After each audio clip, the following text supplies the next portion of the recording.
Okay, hello. Hello. Alrighty. Alright, that looks good. It's been a minute. There we go.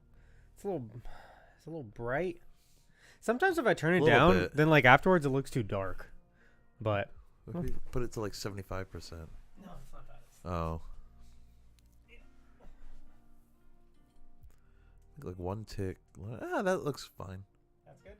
Better. It's kind of hard to see down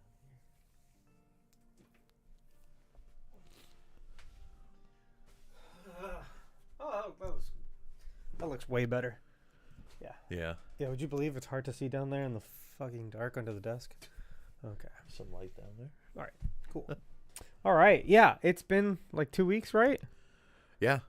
Longer? Nah. It's What was the last thing we recorded? Oh, it was What If season 2. It was the 11th because I saw the Okay, Wait, so if it was the it's- 11th, it was 3 weeks ago. Oh shit. Let's see. Let me get everything ready so we don't look like fools anymore. Boom. And then all I gotta do is go. I think I go here. Got some random buttons that like I don't. You don't know what they do? Yeah, like I have a menu button, but all I put was like a random picture. Here, I'll show you. And then I was like, that random picture is confusing, so I'm gonna change it to another random picture. And it's like I had random icons, and so I just made it this Red Ranger. Oh, okay. So that's like a menu, and then there's other buttons to move the windows where I need them. Okay. Predetermined or whatever. But anyway. Alrighty. Geez. Yeah, so it's been a minute, but we're ready to go. Yeah. We're ready to get going and hit it strong with we're gonna do this. We're gonna do Aquaman and Echo. Get caught up on some things. Do the news. There's a lot to talk about. There's a lot of news, yeah. There's like 3 things I'm just gonna say for next week because I was like, there's just too many things. I only have 8 windows. I think there's so I feel like there's some stuff that came out today too. Mm. All the Universal news came out today. Oh, is that worth talking about? Huh? Like Universal Studios? Yeah. Like Epic Universe? I guess we can talk about that next week if you want. Yeah, because they're bringing the Dark Universe back. That is true, and I do like that they just like kept that Name. Why wouldn't they, right? Yeah. All right, let's get started and see if anyone pops in. We are live on multiple platforms, I believe. I think so. So we'll just keep We keep should an be. eye on that. Yeah, I think we're live on Twitch, Twitter, and YouTube. If I go to my YouTube right now, I'm just curious. What would you see? Do people watch stuff live on YouTube? Because I feel like I don't. I think I have before, but it was like TV. Oh yeah, look, we're live. Oh yeah. Okay. So you can just click on it. Tell me how many people are watching. We still don't have all our episodes on YouTube, do we? No, I stopped doing that a long time ago. Okay, shut up. Although I do want to go up on. Hold on a second. Well, the thing is like I can't watch us. I mean, I can, but I can't. I can't resub by phone. Wait, how did you just do it? I did it on my PC a while ago. I just got the notification to let you know that I did it when I.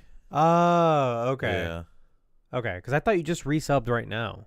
Oh, I did. Because it won't let you a while resub with back. Prime. This is such a fucking. You have to scam. do it on a desktop. You can resub with real money from any platform, obviously, but to use your Prime sub, you have to do it from a desktop. Yes. Which is silly. a scam. But hey, it's whatever. Free stuff involves jumping some more hoops. So that's just that's how that works. But all right, cool. Are you ready for the news? Yeah. This is not the news. No, it is not. What does this say? This says okay, no. That's also not the news. Let's go to open news. Boom. And I'm going to put that there. That's not working. Boom. Whoa. Oh, actually, I can go full screen because I don't need to record. I need to record on here. And we're ready for the news.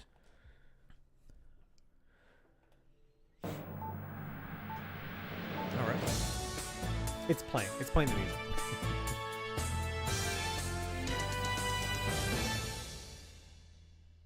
Welcome to news from the Phantom Zone. Whoa, where we bring you news From every week. What happened last week?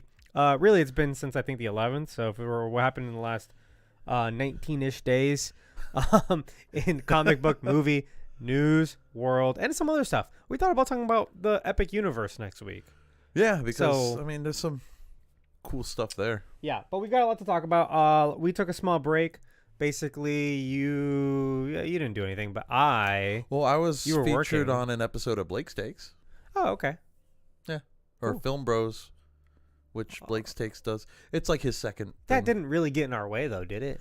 No, because you were out of town when I did that. Yeah, okay. Yeah. Basically, I we went on a little vacation. It was great. So that's top story for today. I can't remember why we missed a week before that, though. I think we were busy. It was football. Was it football? It was football. It was football. It's the playoffs. It was football, It yeah. was the playoffs, guys. Can't miss it. The Buccaneers were in the playoffs. I came over So- here, but Yeah. we didn't record. I just watched We the just game watched with you. football. Yeah. That's right. That's Yeah. right. Okay. Well, we're back now. So let's get started with our first story of this week. Let's go. Boom. Is it? I didn't write anything for this. You wrote this Sorry. is the way. That's the last thing. Anyway, some Tom Cruise sequels were announced. Top Gun 3 is a priority for Paramount, and Edge of Tomorrow 2 at Warner Brothers. Yeah, remember when we said, what's Tom Cruise going to do at Warner Brothers? Make Edge of Tomorrow 2. I guess so. This is going to be a recurring theme in our news segments, I think, where they keep on reviving things that we thought were dead, so we talked about them. Yeah. This would mark the third. Well, this is the second thing. The third thing is coming up a little bit later. First being Constantine, which might be happening again. That's been like kind of on and off, yeah. That's something I forgot to talk about. So I'm gonna pop open this beer. Ooh. Constantine might be coming back. Yeah. It was gonna come back, and then it wasn't gonna come back, and now it's Shia coming LaBeouf, back though? again. Oh no, he's too busy being a Catholic monk now. Did you see that? Yeah, that was wild. He's like reformed. He loves the monks. He's like super Catholic now. It's like a Jesuit or Wild something. turn there. I did not have that on my bingo I don't card. think he's going to be acting anymore. Will that be interesting? Is he allowed to? I have no idea. I don't know how any of that works. Huh. But Okay. I think if he wanted to, right? I don't know. I don't know. Anyway, so Edge of Tomorrow 2, I'd be really interested in knowing what it's going to be called since they retitled the first movie. Live, die, repeat. Oh yeah. Oh wait. We talked about this at the episode. They had plans for a sequel. They were going to call it Live, Die, Repeat, and Repeat. Ah. That was literally the title. I don't know where the story would go, though. That's because so I stupid. thought it was a pretty good ending. Yeah, it ended pretty conclusively. And I don't think the visual novel it was based on had a continuation, right? I have no idea. I'm not the person to ask. But Oh. more Tom Cruise stuff, I guess. Yeah. And look, that doesn't necessarily mean he'd be in either of these movies. Now, I think he might be. I don't think he's ever going to stop acting, but I also think that he might produce a little bit more and act a little bit less. You know what I mean? He's Or- getting to that age, I think. Yeah, or not be the hero role. You know, he might I don't be know kind if of I could see him stepping down into a. supporting. Yeah, I don't know if that's a Tom Cruise thing. It's not a to Tom do. Cruise move, is it? No. I could see him being like, well, I'm going to move up to executive producer of every project I'm involved in. No, I think that's definitely going to happen. I'm just Yeah. saying he might have a supporting role in a lot of these movies. Has he directed anything yet? No, I don't think he plans on. I don't think that's his thing. I don't think he'd be a good director. That's probably not his thing. No. But most movies he's attached to are pretty good, so bring it. Let's do it. Yeah. We have a lot to talk about, so let's keep going. Next, some Star Wars updates. Mando season 4 potentially. So basically, we talked about the Mandalorian and Grogu film Yes. coming out, right? Apparently, during the strikes, there was conversations about making that a priority over a season 4 of Mandalorian. Interesting. I don't know what the strikes would actually affect. Either way, the actors were not working. Yeah, but I guess I just gave them more time to like think about things. I guess. and throw things around a bit. So apparently, the movie, The Mandalorian and Grogu, could have sequels depending on how the first movie performs. Again, this is going to theaters, not just Disney Plus. But another thing we said is like it's kind of a tricky thing making a movie of this because it's like it's spinning off of a series that not necessarily every moviegoer is going to have seen. Well, here's the other thing: Grogu is very popular. He's an icon. Actually, hold on a second. You got a little Grogu Christmas thing. Is that a Life Day sweater he's wearing? Oh, I guess it is. Is Life Day canon? Life Day is definitely canon. It was in something. Someone mentioned Life Day. Really? I don't remember. Oh, someone. God, if someone was here to remind me. Fuck. Life Day was mentioned by someone somewhere. It's canon. Because the only things I can think of it is the holiday special and Star Wars: The Old Republic. I have no idea where I got this from, by the way. That is a Life Day sweater, though, right? Yeah. Yeah. Someone gave this to me, I guess. Huh. And I forgot to put it away with my other Christmas decorations. I saw this up here, and I was like, oh, dude, I didn't put him away. Grogu. Little Grogu. So anyway, he's ubiquitous. He's everywhere. Everybody knows him. People are going to see him on the poster and watch the movie. I think that's enough, and there might be a little bit, to kind of say, hey, like, this is who these characters are. Well, it's going to have a big family draw. Even though the content may not necessarily be family-friendly. Well, I mean, Star Wars. You know what I mean? To an extent, it is family-friendly, but also, like, I don't know. The Mandalorian had some, like, darker stuff going on in it. Yeah, he's a bounty hunter. Yeah. Anyway, Dave Filoni is writing the script for the movie. I think so, and Jon Favreau's directing. Yeah, it's a Favreau film, but obviously they've always worked together. Right. Season 4 of Mandalorian is all written. It's all ready to go to be like shot, but it's unclear as of this moment if it will actually happen, or if they're just going to transition to films.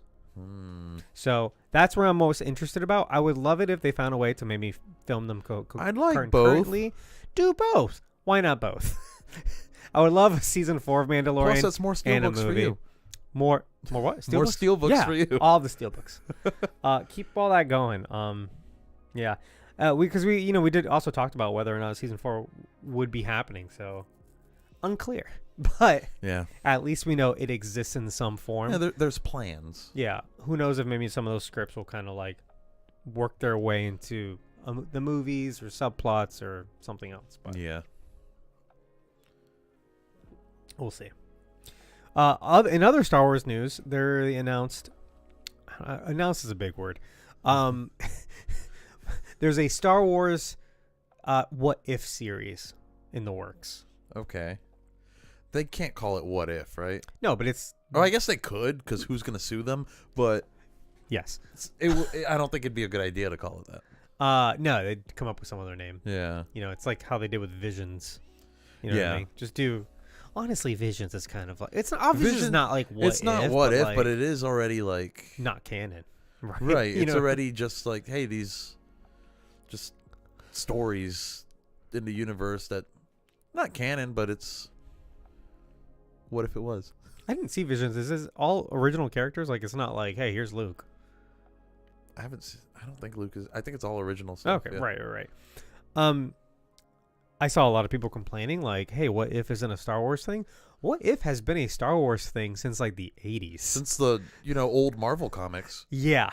They made What If comics, like, in the 80s and 90s. By the way, Star Wars used to be a Marvel comic before Disney owned it. Yeah, Marvel had their comic runs. Yeah. First, before Dark Horse, and then, like... But Dark Horse had it for a long time. Yeah, and then Marvel again once Disney bought everybody. Yeah. Right. But they made I forget what they were called, but they made a kind of a What If series where like every issue was a slightly different version. It's a What If, right? There was one where like Luke dies or something, like he gets exploded. Yeah, I think with the Death Star. I think they were called like Star Wars Infinities or something like that. Something like that. I should have written this down. Because I remember I had one. It was like a trade paperback, and it was of A New Hope, but it was what if Luke missed his shot on the Death Star? Yes. Yeah. Yeah, exactly. There's another one where he becomes a Sith. Yeah. And these were popular enough that they made a whole toy line, like a Kenner toy line. Or Hasbro toy liner. Well, if anyone's ever seen like the Darth Vader in white armor, that's from one of that. Yeah. Yeah. There's also one where Luke is wearing like this big kind of like ominous dark robe, and he's got a red lightsaber. Another one, he has a blue lightsaber or a green lightsaber. One of his anyway, it doesn't matter exactly, but yeah. I have the figure, and I meant to like find a picture of it. I had a picture. I forget what it's called. Why did I write this down? It's called Empire something. Anyway, that might actually be from like an expanded universe story. No, but no. Oh, it was from one of those. It's from like a What If series. Okay. It's not a canon thing. Because I think in the old canon EU, I think there was like multiple times where Luke like fell to the dark side for a second. Yeah, and then comes back. No. This was from this specific like What If timeline. Okay, but it was like Dark Empire. Dark Empire. That's it. Okay. Thank you. Yep. That was actually kind of my go-to Luke Skywalker figurine because I thought he was so cool looking, and I always wondered where he was from. Like I didn't know as a kid. You're just like, this is Luke. I've never seen this before. Yeah, but I thought it was like the best Luke figure, and I always thought this would be Luke like 5 to 10 years down the line. He's not wearing the same dumb shit he was wearing in Return of the Jedi. He's like I like his Return of the Jedi little black jumpsuit. No, I do too. Anyway, that's one of my favorite Luke looks actually. Besides his really cool jacket at the end of New Hope that we only see there, and in the newer comics, the gold jacket. I love that. I think it's a cool jacket. I thought it was pretty cool too. Yeah. And he's got the little like side button. It just looks like he's wearing some of Han Solo's leftover clothes. That might be what it is. Because he's got the same belt. You notice that he's wearing that belt with the little side thing. Han was probably like, I got some extra clothes in the Falcon. Like, yeah. It's like when get out of your farm boy clothes. Yeah. It's like when Lando is piloting the Millennium Falcon in Return of the at like the end of Empire. He's wearing Han's clothes. Because why wouldn't he just let me go get some clothes I find in the Millennium Falcon? He all right. He took a shower. Is it like one size fits all? Well, I guess fits him. All right. Anyway, next, Sony versus Marvel on Spider-Man 4. Oh yeah, there's a lot of rumored drama going on with this movie. Yeah, I don't like giving rumors too much credence because a lot of it could just not be true. Obviously, I feel like with Sony, they're usually true. And we got a couple little stories here. This one being that Sony reportedly is considering bringing back Tobey Maguire and Andrew Garfield for Spider-Man 4. They want a huge. They want a huge movie. like No Way Home sequel type. Right. They want it to be an event again. Yeah. Whereas, which I get it, Kevin Feige and Marvel are saying that they should be more grounded, smaller. Which is how No Way Home ended, and people were excited about. Yeah. I think we're on the same page with this. We already did that. Yeah. Like it's just gonna cheapen it to try to make it bigger every time. I would rather them just literally do like an Andrew Garfield or Tobey Maguire focused movie like on their own. Like, just give them another Spider-Man movie. 100%. Also, you're already doing your own thing. Yeah. And we... Seriously. Don't make Madam Web's made. I'm saying, like, don't make these kinds of movies. Make a Toby standalone or an Andrew standalone. Yeah. I've said it a million times. More on Madam Web later, by the way. There's a lot with that, too. But I've said this a million times. Make an Andrew Garfield, Ben Reilly movie where he is stuck in the MCU. He has no family, no friends. He's barely Spider-Man, and so he's barely Spider-Man. He goes on an adventure to find who he's going to be in this universe, and becomes Ben Reilly. That's a story, and you could still have him be kind of that is semi-adaptable, a little dark and brooding. Yeah. It's semi-adaptable from the comics. Just don't have him dissolve into water, and you're good. What? That's like something that happens with the clones. Oh wow. Well, okay, right. Remember that from the Spider-Man animated series? He's not a clone. He's a variant in this situation. But in the comics, Ben Reilly is a clone of Peter Parker. Right. Don't do the clone saga, but do this. Do the variant saga. Like that's something that Sony could be doing on their own. They'd rather make a fucking El Muerto is apparently coming back without Bad Bunny. What's the point? What's the point? Fucking. Nobody wants an El Muerto movie. Venom 3 is happening. That's coming out this year, right? Apparently. Yeah, I haven't seen anything about it yet. You see what I'm saying? Like, don't do that. So, I think we're on the same page where we'd rather be Spider-Man 4 a more small scale grounded film, that doesn't mean less money. That just means it also doesn't mean you can't lower do stakes. crossovers. You can do crossovers with more grounded heroes. Yeah, it should be a Daredevil team up. Honestly, like we're going to talk about Echo later, but that could tie into Spider-Man 4 with how that ended. What do you mean? I don't want to spoil it. The post-credit scene Of for Echo. how? Oh, I thought you meant for Spider-Man No Way Home. Oh, like, no. that movie came out like 2 years ago. The post-credit scene for Echo hints at like a big street-level storyline that Spider-Man could potentially be involved in if they really wanted Credits to. for Echo. Yeah, We'll talk about it later. okay. Yeah. So anyway, let's move on. Who is Madam Web's Spider-Man? On that same fucking note, apparently Sony wanted Andrew Garfield to be the Spider-Man of the Madam Web universe, Which would have been cool. And I it would have been fine with it. and I think we saw that coming from a while ago, saying like, "Hey, this clearly isn't the MCU." We had what's his face jump from universe to universe, so we know they're different universes. Right. Two what's his faces, Venom and Vulture. and Vulture. Yeah. Like, we know they're separate universes, so like, who's the Spider-Man in this universe? There has to Right. be one, right?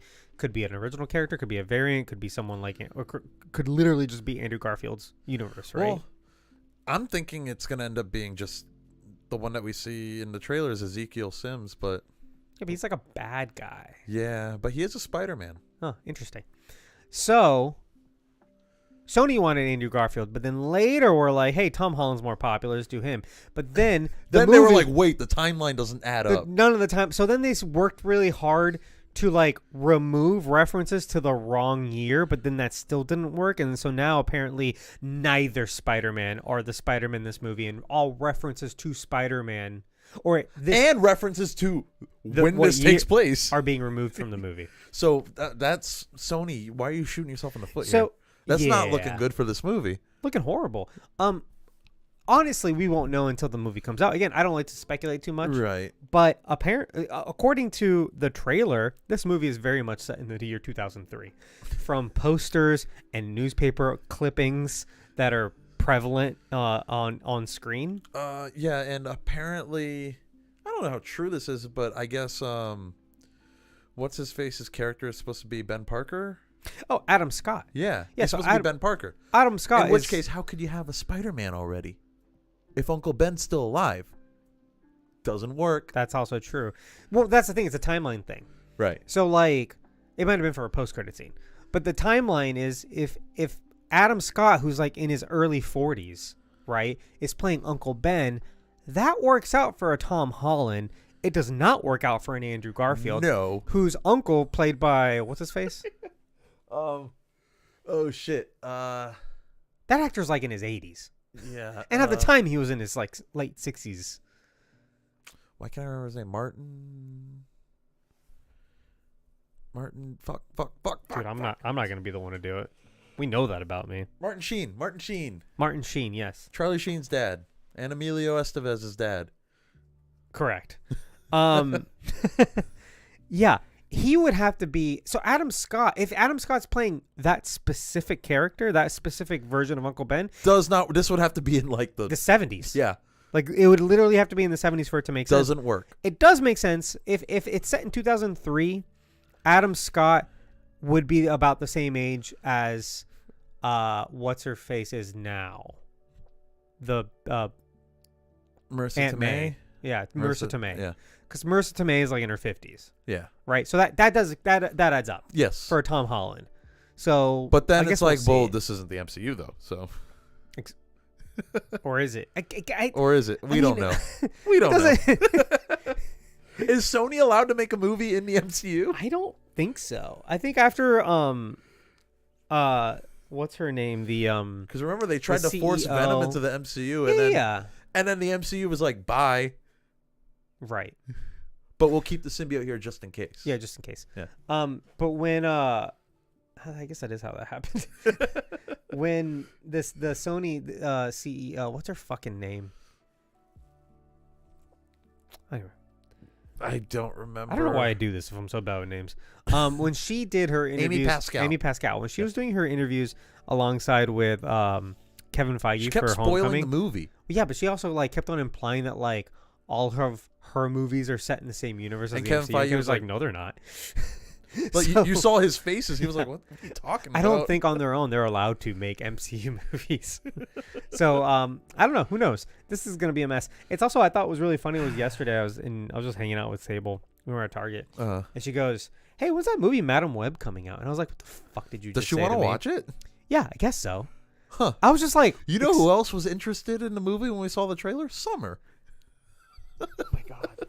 It's just because it's got these girls in it that like they like, but like other Yeah. movies with superheroines, with actors that they Captain don't Marvel. like, they're like, no, not so much. There's no way this movie's gonna be better than the Marvels, and I'm trying to tell her that. I'm like, this is gonna like crash and burn, and I know it's gonna be fun to see Sydney Sweeney In and a spider suit. Dakota Fanning. In a red jacket. yeah, I don't know. they're both beautiful. I like them a lot. Don't get me wrong. Right. I'm gonna, that's why we're watching the movie. But at the same time, it's like I can promise her this is gonna be a shit show, and it's like, watch Marvels. It's a better movie. I can wonder guarantee if Vulture's it. gonna show up in this movie. Gives a shit, man. If I see Michael Keaton, I'll lose my shit. I don't know what I'm doing here. Where's Spider-Man? He just keeps on repeating the same thing. God. What if Morbius is in the movie? Whoa. Did you see that meme? It was like Godzilla -1 minus color plus Plus Morbius Morbius. minus Godzilla. It's just Morbius. It's just Morbius. Oh, and then plus color at the end. I'll defend Morbius. It's not as bad as people made it out to be. It was just, it was a little boring, but It was a little bad. I think it was better in both Venom movies. Oh yeah, for sure. Yeah.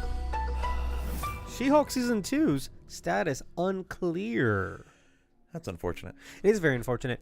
Tatiana Maslany says that it's unlikely, and I quote, "I think we blew our budget," and Disney was like, "No thanks." The season 1 budget was reportedly $225 million. That's a lot. I'm gonna. That's Okay, a lot. that obviously sounds. Anything above $1 million sounds like a lot of money, so sometimes it's hard to conceptualize. Let me put this into perspective. Most major blockbusters that come out, like most major blockbusters, are in the range of $150 to $200 million. On the high end, $250. But that's like your Right. Avengers movies. That's why I was like, this for a TV Avatar. show, that's a lot. For 10 episodes of a Disney Plus TV show, $225 million is a. I mean, where'd that money go? I'm so curious about that because that is a lot. That's a lot. Yeah, I'm incredibly curious how these budgets work because this had this budget, and then Secret Invasion had a similar budget, and you start to ask like I get that Sam Jackson is expensive, Right. but like you're not paying him half of this budget. Like, where's the money Don going? Cheadle's expensive too.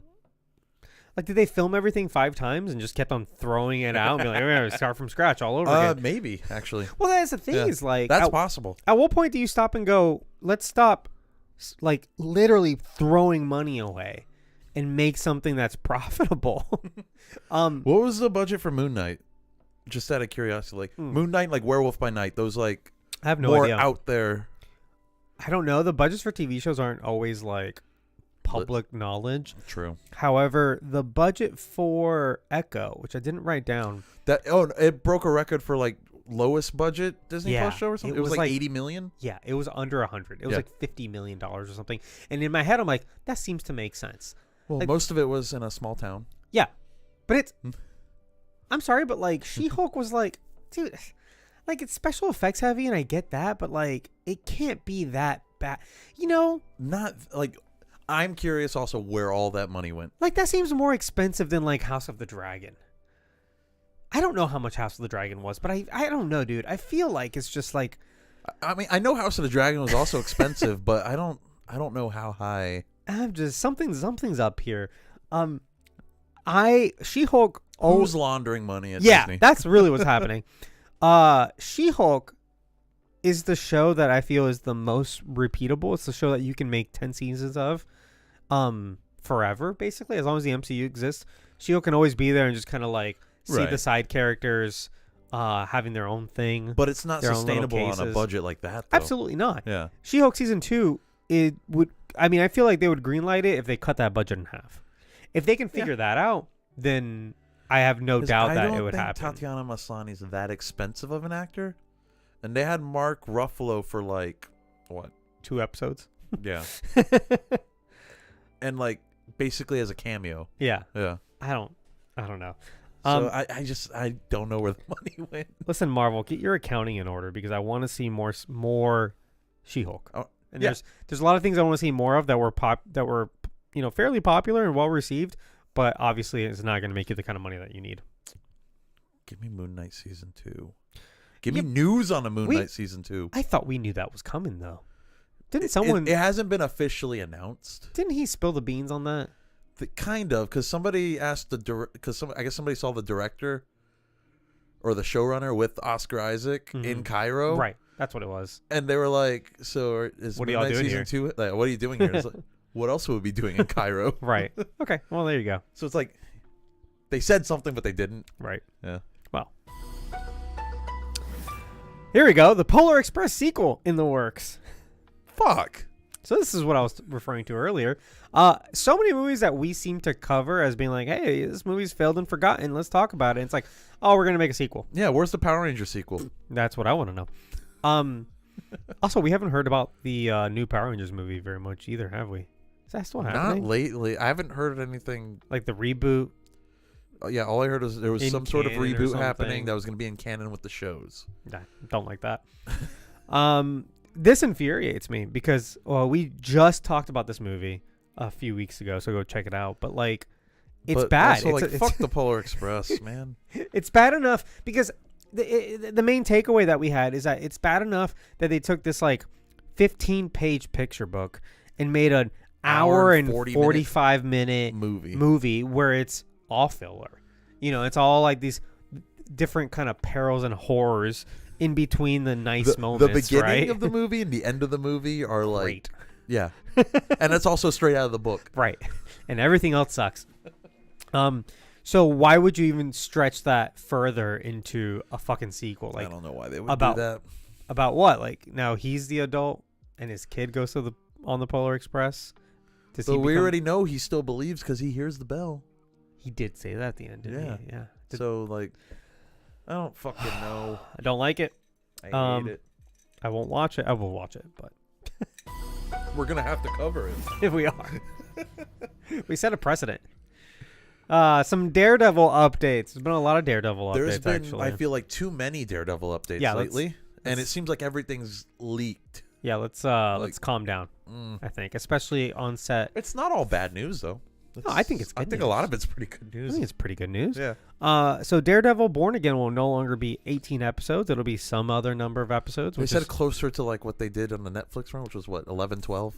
12 to 13. Oh, 12 to... I think that's an okay length too. Just don't make it 7 episodes or something like that. Like, yeah, I don't care. Don't give us a mini series. Give me a full season of television. Yeah. Eldon Henson as Foggy and what did I fucking do here? Eldon Henson as Foggy and Deborah Ann Wool as Karen. Yeah. I wrote it down and then I guess it got deleted. Yes, Eldon Henson and Deborah Ann Wool are back as Foggy and Karen. In the original version of the show, they were killed off. Why would you kill them off? I don't know. But they weren't going to be in it. Why would you kill off his best friends? Other people that are back are John Berthnall. That's cool. Who will be back as Punisher. Apparently, he was always going to be back. So he was in the first. He was in Born Again also. Yeah. So he stayed. He's also come out and said that, like, yeah, the Punisher is going to be back and he's going to be, like, as you remember him, basically. So, like, I heard a rumor. I feel like he's just hyping up his own character, which is fine. That's what you do. That's your job. Literal job. Yeah. I heard a rumor that he's going to be going after police who are misusing his symbol, which is... That's a little on the nose. But that is also something the Punisher would fucking do. Yes. Well, it's on the nose because it's a bit of a commentary on, like, people that have co-opted the Punisher symbol but don't understand it. Yes. Right? Well, that's why I'm like, it's on the nose. Yeah. But which I think it's fun and sure. But also, like, the Punisher is absolutely the person that would go after people that do that. Oh no, 100%. Yeah, yeah. Other people that are back: Wilson Bethel. Bethel. Sorry, I can't read. Wilson Bethel, who played Bullseye. Well, thank God, because He kind of disappears at the end of season 3, doesn't he? Like we don't ever see. We get a little post-credit scene of him at the end of season 3 where because Fisk like paralyzed him, and we see in a post-credit it's like the final scene. They're operating on him. Really? I don't remember this. Yeah, I guess, and they're using some sort of new technology as they operate on him, and then like you see like his eyes open while he's being operated. Like they're Okay, sure. So it seemed like they were like going to like actually make him Bullseye the next time they showed him. He was already Bullseye. Oh, but he wasn't like in a costume or anything like that. He was wearing Daredevil's costume the whole time. Okay, yeah, sure. I liked him a lot. I thought he was a very good character. Great. He was played so well. Yeah. The actor was really good. I think that's one of my favorite things about the long form Netflix episodes that are all an hour long is that you have so much time to like deep dive into the characters. And you could do one entire episode on like one character's backstory. Oh yeah, which they did. Multiple times. Yeah, they did it for Fisk. They did it for Bullseye. Did it for Karen. They did it for Karen. The Karen episode was actually really good. I like the Karen episode. Yeah, it made me like her a lot more as a character. Seriously. And then also Philip Silvera is coming back. He was the stunt coordinator for the original show. Wasn't he the one complaining about Born Again? Oh, I don't know actually. He was complaining that they didn't bring him back, and he's back. That it's going to be bullshit. Yeah. He's back, baby. The best character in Daredevil is not Daredevil. It's the fights. It's the action in that show. It's very well done. So this guy I hope we get another hallway scene. Oh, for sure. This guy is as worthwhile as any of the other actors. He was stunt coordinator in season 3 also, right? I think it was for the entire show. Okay, so he was a big part of that, like, 12 minute long one take prison breakout. Yeah. Yeah. It's not really one take, but it's made to look like it is. It's made to look like one take. You can there's see a some lot of the of cuts. really there's a lot of good trickery done in yeah. that to make it seem like just one shot continuously. So good. Yeah. I love Daredevil. I love that show. I love the character. So give me all of this. Yes. I'm very excited. This is very good news for me. All right, last but not least, Kick-Ass reboot is also a Kick-Ass 3. It's very confusing. It's a little confusing. So Matthew Vaughn, he's out promoting Argyle right now, which I'm very interested in. That looks I actually really want to see it good. too. I hear people shitting on it based on the trailer. I'm like, it looks like a fun movie, honestly. It's very meta. Yeah. I love it. Which Matthew Vaughn is usually good at that type of stuff. Yeah. And it has like those campy elements, those kind of like 60s spy elements. It seems like it's taking a lot of what he did in Kingsman. Yeah. But he's being a little more silly with it. Right. A little more lighthearted with it. Yeah. Whereas Kingsman got like kind of like super serious, and Kingsman was very silly. It was silly until it wasn't. Sam Jackson was very silly. And so was Pedro Pascal. Right, but Colin Firth was not. Yeah. Anyway, so he's out talking about Argyle, and and we knew that he was planning on rebooting Kick-Ass, right? That's old news. I think we talked about that on our Kick-Ass episode, right? I have no idea. That was 3 years ago. Yeah. But anyway, the reboot of Kick-Ass, he also is getting a lot of questions, has always gotten questions about a legitimate Kick-Ass 3. And that comic never got adapted. Right. Yeah. And he's said that like it's not out of the question, but it's not what this new version of Kick-Ass is going to be. But also this new Kick-Ass is going to be the third movie of a trilogy. Right. So I guess the concept was he's like, it's still in the same universe as Kick-Ass. I guess this trilogy. My understanding. But then the third movie in that trilogy is a sequel to Kick-Ass 2? No, my understanding. I don't know. I read this a bunch of times it's very confusing. Very weird. Yeah. This is my understanding, is that this is a whole new universe, but that all of the movies he makes from like now on are basically set in the same universe. Oh, he's doing what's another director that does this? Fuck. I don't know. So this next movie is going to be called School Fight. Right. And then there's going to be a second movie he's tentatively nicknamed Vram. Vram? Yeah, or VRAM, VRAM. VRAM. Maybe VRAM. Maybe it's a. I don't know. No one knows what this means. He's very cryptic. Okay. But then he's like, the third one would be Kick-Ass. The 3 third movie in this series will be a Kick-Ass reboot / sequel. Again, Because he said sequel as well. Yeah, sequel to these movies, not Kick-Ass 3. I'm so confused. Not the old Kick-Ass. I am too.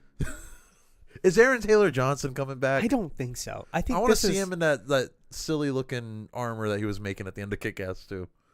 Oh yeah. So anyway, this is nothing. I have given you just a soup of words, and hopefully, I mean, that's what Matthew Vaughn gave us. So hopefully, that means something to someone out there. So sorry. Hey, if you want more Kick-Ass content, you might be getting it. That's true. If you want to hear us talk about Kick-Ass, go back to like the year 2000 on your podcast streamer and scroll all the way down like 80 episodes, and we talked about Kick-Ass 1 and 2. Yeah, it's like episode what, like 4 or 5 something like or that, something like that. Yeah. So yeah, but that's it for all the news today, you guys. Boom.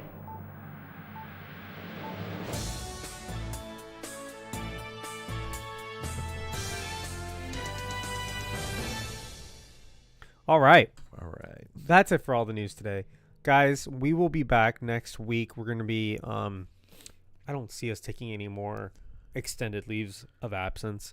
So we're going to be hitting you with content hard. Stuff on here on the Patreon, stuff on the regular feed. So, and more news to come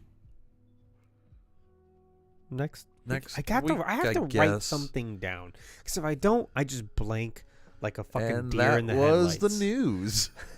All right. Because, all news anchors have a great, outro. They have a great thing that they say. And they also have, script writers. Yeah. All I'm going to do is just hit this button and be like, bye.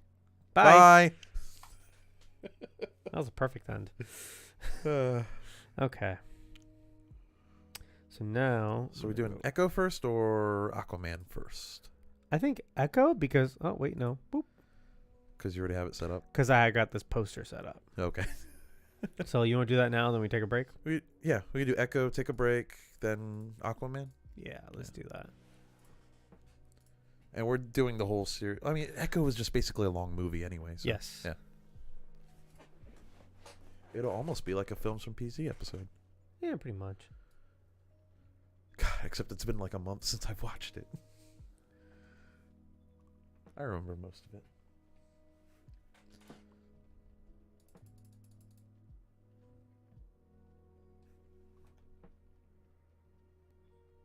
All right, that'll be the sound. That'll be the silence. Okay, cool. Welcome to Where's Mephisto? This is your bonus podcast where we watch whatever's currently streaming and ask the burning question on everyone's mind. Where the fuck is Mephisto, Birdo? Probably hell. Right? I mean, that's kind of what we're leaning on. But let's find out if he's in this thing, Birdo. Where are we looking for Mephisto right now? Today. Echo. The whole thing. All 5 episodes. Yeah. Came out about 3 weeks ago, maybe. Like beginning of the month. Yeah. Yeah. But yeah, we had some things to do. I went on a vacation. I've also been interviewing for jobs, and so you work. Too much. You're getting ready for MegaCon. You're gonna be gone for 4 days. Yeah. So excited for that. I gotta buy a ticket to go at least one day. You should go on Saturday because that's when the rest of your friends will be there. Yeah. Okay. Yeah. I'll probably do that. So let's get started with this.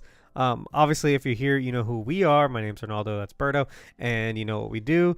We do Where's Mephisto? So let's get going. Where's Mephisto? Sorry. Echo. Let's see. Oh, fuck. I meant to write down. See, I knew it because I wasn't done with this list. Do you have the plot? No. I didn't do any of that. Oh, okay. Because it's just... Yeah, it's just like... It's 5 episodes. We're not going to do... We're not doing the plot. I thought we were just going to do like a review, kind of. Oh, okay. We usually do the plot in Where's Mephisto, though. Okay. Well, do you want to do the plot for every episode? No. We could, well, it's not too late. We can do it. It's too late. Okay, you know what? Let's just do the plot. The thing is, like, it's not. The plot kind of works as just a movie, so it could do like one plot summary. It's like a 3-hour movie. I'll just read it. It'll be fine. Okay. Actually, do you want to do some quick background? Actually, I would love to get some background. Okay, cool. We're kind of making this up as we go along, you guys. Not the background. I'm going to actually read that for reals. Oh, cool. On Maya Lopez, I'm assuming? Yeah, Maya Lopez. First appeared in Daredevil #9 in December of 1999. Whoa. Created by writer David Mack and artist Joe Quesada. She's fairly recent, then. 99. I consider that fair. In terms of comic book, I'd say yeah. Since, most of these characters are from like the 70s. 25 years ago. I know, that's wild. Well, okay, remember, when we were kids, the 70s was 25-ish years ago. So, I think this is, I think she's falling on like middle of the road now. Damn.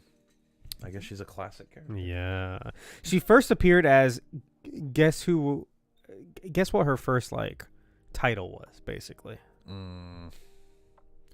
I'm gonna guess something assassin or something. Yeah, she was a Ronin. Oh, okay. Yeah, she was the Ronin? Yeah, she first appeared as Ronin in the New Avengers.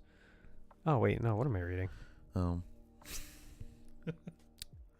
So she's had multiple titles, I guess. Okay. Ronin being one of them. In 2005, she appeared as Ronin. After she was Echo, though. I guess. Okay. Created by Brian Michael Bendis.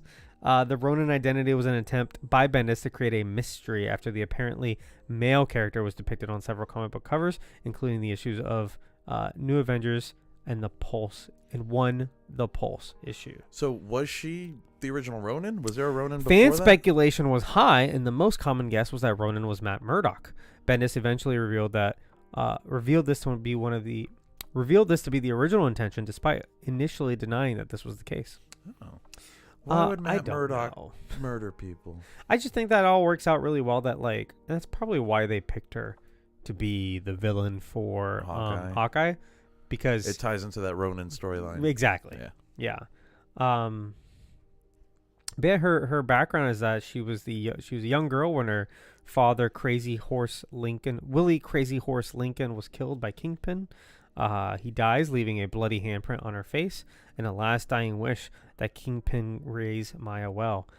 Kingpin honors his dying wish, caring for her as his own daughter.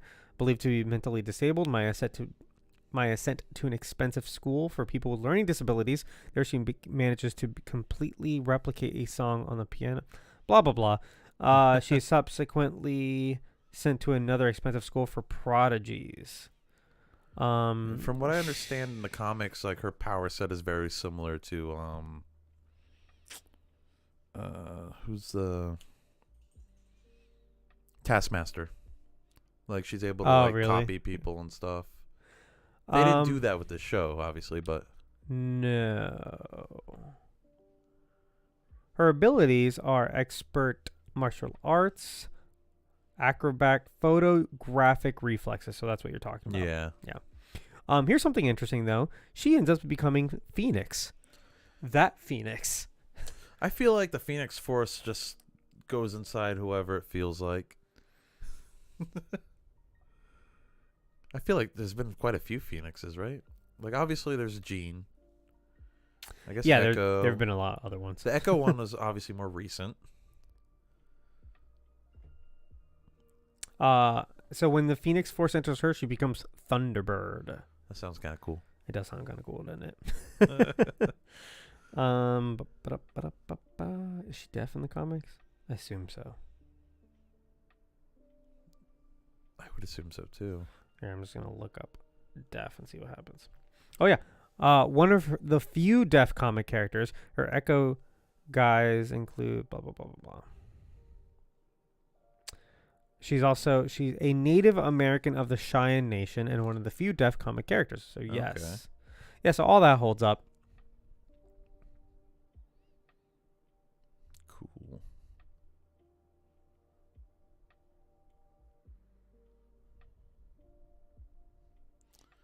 It was interesting that they decided to bring her into the MCU. Because she's not She's not a super well-known character. I mean, we're running out of those, aren't we? I guess we are. Also, when the MCU started, Iron Man wasn't that well-known. Exactly. So anyway, Or liked. back to this show. Written by, executive produced by everybody. Great, that doesn't help me at all. It was executive produced by everyone? There's a list so fucking long that I'm like, this is not worth mentioning. I can't find like the showrunner. Oh well. Did it have a showrunner, or was this made before they did that? Hold on, I'm gonna be right back.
All right, I'm back. Sorry. Sable was just being loud and she was distracting me.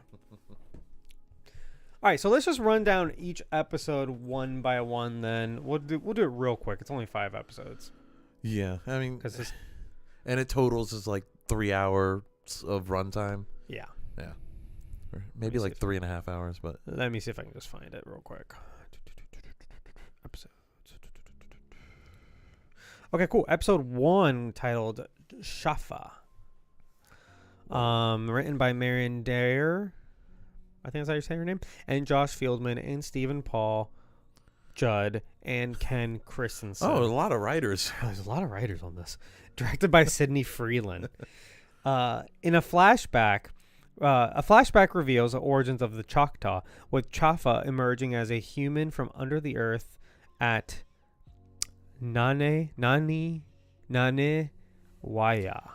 It's hard to pronounce. But It's like, should be noted, or should go without saying, that like we're gonna butcher any pronunciation. oh yes, so sorry.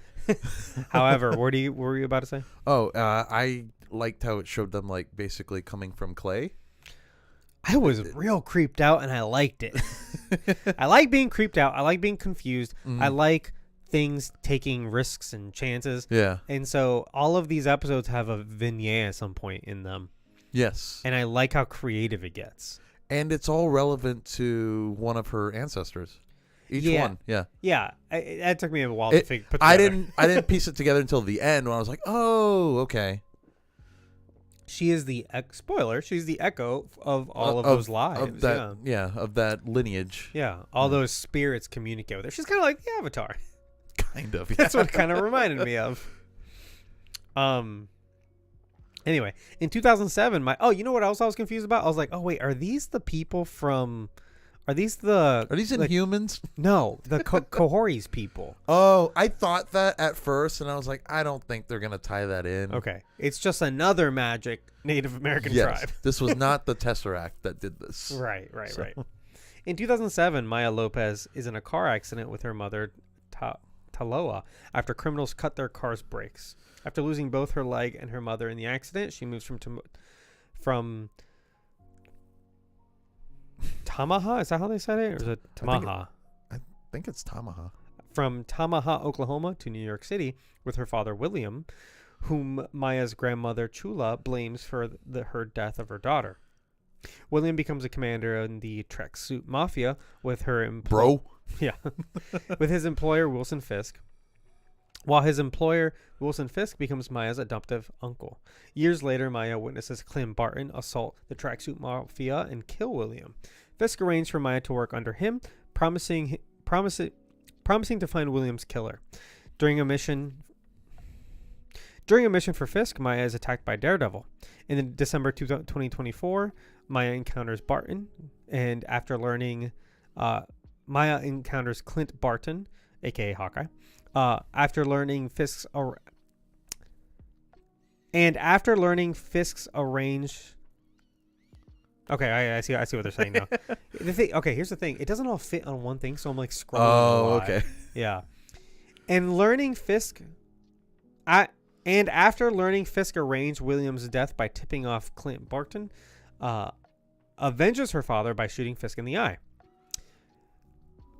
So I'm going to stop right here because 2/3 of this summary is more or less summarizing the events of Hawkeye. And a little bit of Daredevil. Mm-hmm. Right? It's a lot of this episode just getting us caught up on where this character is and what, like, how did we get here? Yeah, basically. And there's something to talk about here about Marvel Spotlight, which is the new banner that some shows are going to be a part of. And the whole concept is kind of flimsy for me because they also don't explain what Marvel Spotlight means. They're just like, hey, Marvel Spotlight. And it's like fans are like, cool, what's that? Like, Marvel Spotlight is supposed to be shows or possibly movies that are not so connected in the rest of the Marvel universe that you could watch it more or less standalone, right, and you don't have to know. But then the entire first episode of this was a recap on what's already happened in the Marvel universe leading us here. Right, but that's kind of the point, right? But I guess, so it's like they're assuming like you haven't watched anything. Like you're just hopping on Echo. Right. Because this was also a Hulu show. But this is, and I think that's part of it too. This is like the bad example to do that in. You know what I mean? Because this is it's a continuation character, of something. Yeah, it's a continuation of a different show, which is in and of itself related to like every MCU movie that's come out, right? Well, that's the thing with the MCU now. Everything is kind of like that. The closest thing we've had to a Marvel Spotlight, I think, is Moon Knight. That was literally what I was going to say. Yeah, Moon Knight. But that's been totally separate from everything else. But this show is connected to Daredevil. It's connected to Hawkeye, and then by extension, the rest of the MCU. This is the most connected thing we've had, maybe. You know what I'm saying? Time, yeah. So it's like, why pick this? And by virtue of picking this to be the spotlight, then you have to spend half of the first episode doing all this connectivity stuff. I did like that it was a recap with like new extended scenes. That's the thing too. I like that. Here's something that kind of bothered me, but like it's one of those things we have to kind of like, it's a suspension of disbelief, basically. Mm-hmm. You have to kind of look away. But they went and got the little girl who played her in Hawkeye. Yes. It's been 2 years since that happened. She is very clearly 2 years older. Right. And her new scenes are intercut with her old scenes. And then you're just like, why does she look so much younger there? It doesn't, for me, because like the scene with the ice cream man, she looks a lot older than she did at the dojo. The dojo scene is from Hawkeye though. Well, the ice cream scene it's set later. Oh, maybe that's how they got around that. Yeah. Well, no, they might be set together. They might be mostly concurrent. But there's, for example, there's clearly an age difference in the girl. There's scenes where her mom dies. Mm-hmm. That's set after the scene with her and her dad doing the shadow puppets. Right. Because we saw both scenes. They recut those, so they're cut together. They're intercut. Yeah, because I remember they were talking about dragons and stuff. Yeah. And So, And dragons are real. We know that because of Iron Fist and the Defenders, which is now canon. And I guess Shang-Chi. Also, I was about to say Shang-Chi. But, those other things came up first. But the entire time I'm watching this, the only thing I can think about is Daredevil and the fact that this is establishing that Daredevil was alive during the blip. Yeah, so he didn't get blipped. He didn't get blip, and therefore neither did Fisk.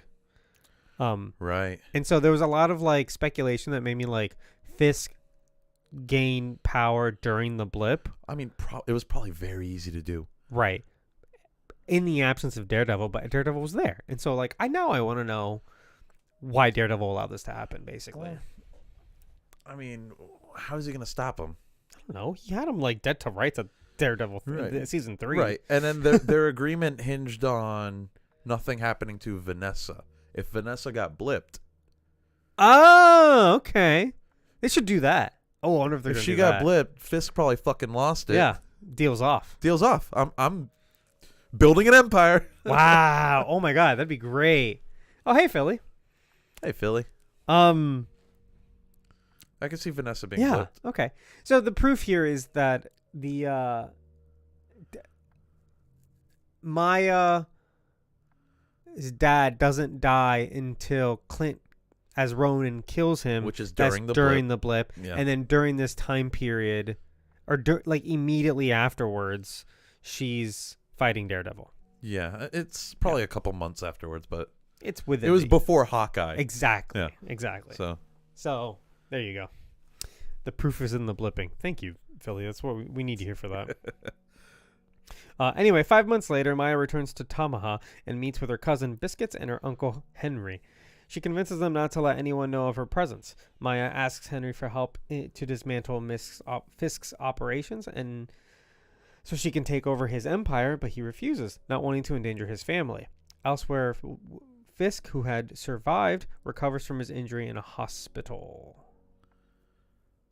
And then that's the end of the episode, right? Yeah, so it's only about like 10 minutes of like setting up new stuff, basically. Yeah. But I like the guy that plays Henry, honestly. I think he's great. He's in Twilight, and I know that because while we were in... He's in Twilight or he's in like New Moon? Two of these people... Well, yeah, New Moon. Two of these people are in Twilight. And it's only because there's only so many Native American actors in working, right? No, so they're all cast. A lot of them, everything. I'm like, I've seen you in something before. Yeah. Yeah. I haven't seen Reservation Dogs, but I know like 3 of these people are in that. And then Devery. It's kind of slim pickings. Huh? Yeah. Devery Jacobs, who plays Bonnie, who we meet in a few episodes, she's Kaori. Yes. In What If. So, yeah, but pretty much, just like you said, slim pickings. But yeah. The step grandfather, who has he's in Twilight, and then so is this guy. Oh shit! And then the step grandfather, what I recognize him from is, okay, like 12 years ago there was a sci-fi show called Defiance. Do you remember that? No. At all? Oh, there was like a tie-in video game and everything. No. Oh, well, he was in that. Oh, okay. He's in some other stuff too. I recognize him also. Philly said, shout out to Step Grandpa being Canadian. Oh, is he Canadian? I can see that. Awesome. Great. So yeah, the other, we just went on a trip. We went up to North Carolina. We stayed in a cabin. It was great. And then I took my laptop, has everything on it, hooked it up to the TV so we could watch movies every now and then. You saw one of my childhood cities of Asheville? Yes, we did. And Sable one day was like, I want to watch Twilight. And I'm like, all right, fine. I was doing something else. I remember I got that Snapchat. I'm like, are you fucking kidding me? And then while we were packing on the last day, she was like, all right, put on New Then I'm like, all right, cool. And then during New Moon, I come out and I'm like, hey, that guy's in Twilight. Or I'm like, hey, that guy's in Echo. Hey, that guy in Twilight's in Twilight. Yeah.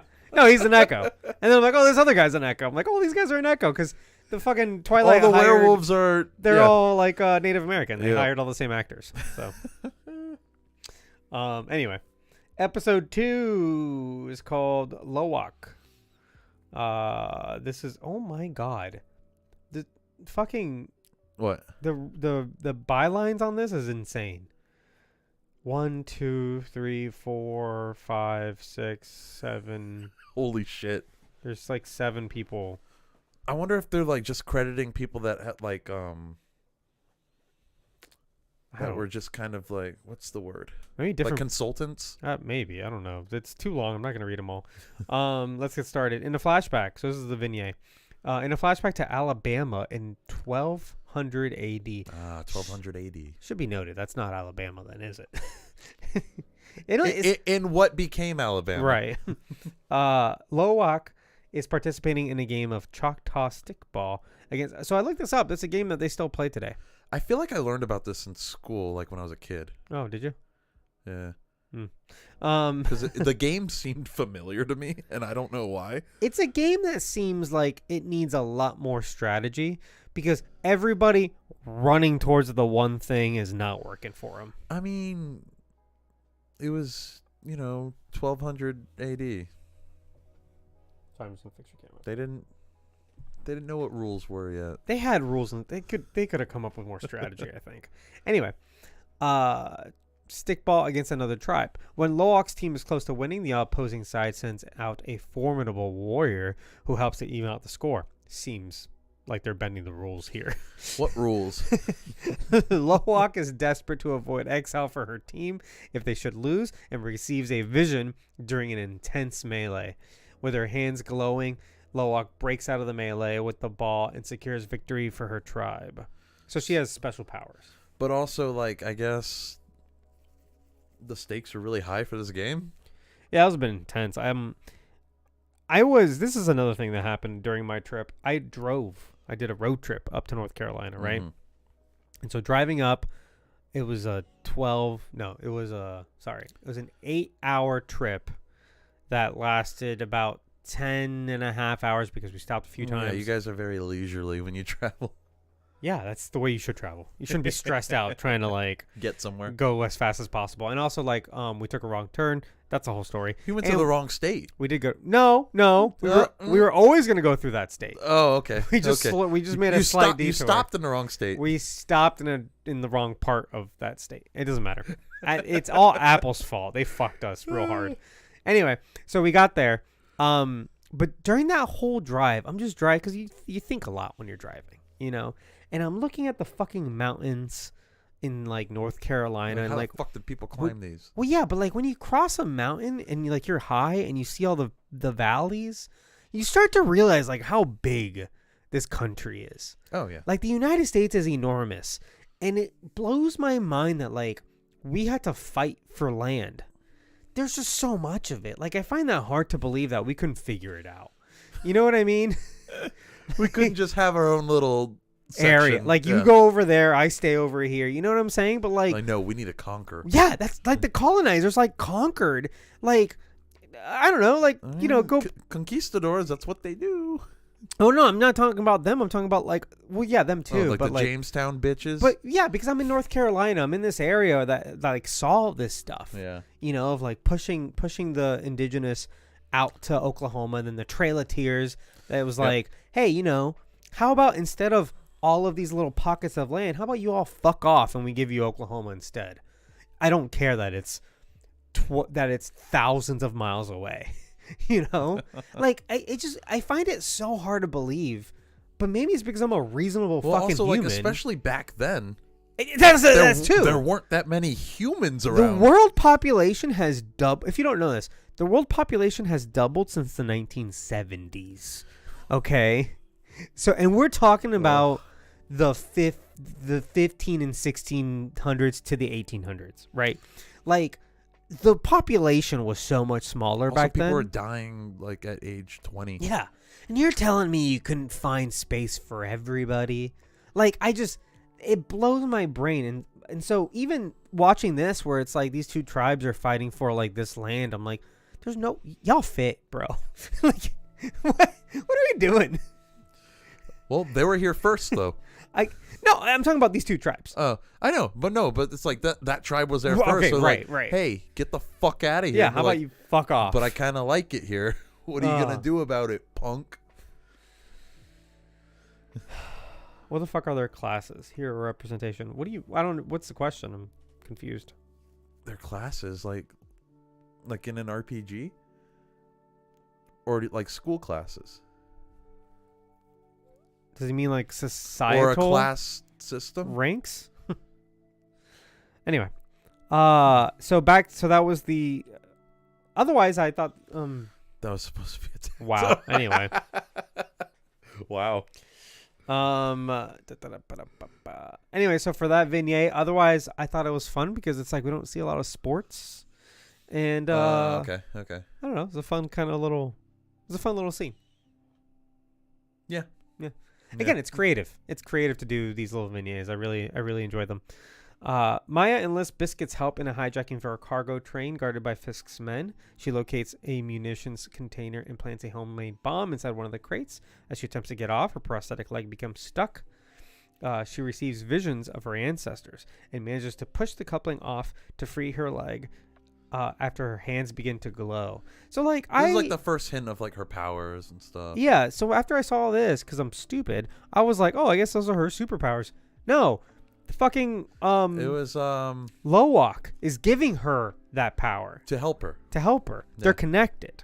Mm-hmm. It's not her native power, it's Lowak's. And I guess her power is just tapping into their powers. Yeah. And abilities. She's Echo. Right. Yeah. Oh, Philly was talking about Gen V with a friend. Oh, okay. That makes a lot more sense. The shipment arrives at one of Fisk's armories in New York and is triggered. Sorry, I'm trying to like shorten this. Black Knife cartel leader Zane dispatches men to unload the crate, triggering Maya's bombs, which destroy the facility. Maya later gets a new prosthetic leg from Scully, that's her step-grandpa, who reveals that one of the women in Maya's visions was Chafa, the first Choctaw, from legend. Henry learns about the munitions explosions and later confronts Maya, warning her to stop these attacks before she ends up hurting people close to her, but she dismisses this. Meanwhile, Chula receives word that Maya is in town, and Bonnie, her childhood friend, learns of Maya's return in Tamaha from Biscuits. On accident. Maya refuses. Yeah, he's fucking on. He's on this He's trying to sell his PS4. Biscuits is a problem, man. I like him. I liked his character a lot, but I'm like, he's gonna get in a lot of trouble. I thought he was gonna get murdered. I thought so too, yeah. If this was a Netflix show, he'd be dead. Unfortunately, you're right. Maya refuses to interact with either of them. So, Is this the same episode where Chula sees Biscuits driving like the fucked up truck, or is that the next episode? No, that's the next episode because that was so fucking funny. He fucks up the truck in this one when he's like... Right, at the end of this episode, yeah. I feel like he didn't need to do that. I feel like he could have just met up with her. I don't know. I don't think he knew what he was doing. No, he most certainly did not. I did like the train scene though. I thought that was a good bit of action. Yeah, it was done pretty well. Yeah, and Scully, I like him quite a bit. Scully's very likable. A lot of these characters are pretty likable, honestly. Yeah, I didn't really mesh too much with her plan here to like, I'm just gonna blow everybody up until they see things, until I can take over Fisk's empire or whatever. She's trying to like brute force it. Yeah, she didn't think this through at all. No, and it's clear that she didn't, and that's why Henry's so fucking pissed at her, because now she's risking his neck. Yeah, with with good reason. Yeah. Episode 3, Tuklo. In a flashback to the late 1800s, Tuklo practices shooting with her father, one of the light horsemen. Oh, this was one of my favorite like little vignettes at the beginning. This one was really fun, and it was reminded me of. It was done like a Western movie. Yes. So like it reminded me of Moon Knight and WandaVision, and what was the other thing that did this? Werewolf by Night, where it plays with the format of the era. Yes. So it like the aspect ratio changes. It's in black and white. It's kind of like lo-fi, right? Yeah. And it's supposed to look like this early kind of movie from like the 30s. And it's a silent movie. Yep. So it kind of keeps on see, cutting like, the text popping up. And, it cuts to like dialogue cards, right? All that was super cool. I like that a lot. Mm-hmm. It's very creative. Despite wanting to be a light horseman, her father forbids this due to her gender. Tuklo's father rides out to confront some of the local criminals, while Tuklo braids her hair like a Choctaw warrior. She receives a vision of Chafa and Lowak, and her hands begin to glow. The criminals ambush Tuklo's father, but she hears the attack and arrives in time to save him and his group. Yeah, she just like starts shooting them all. Yeah. And she's a good shot because she's been practicing with her father. Yeah. I thought, I think I agree. I think this was my favorite vignette by far. It's great. Yeah, it's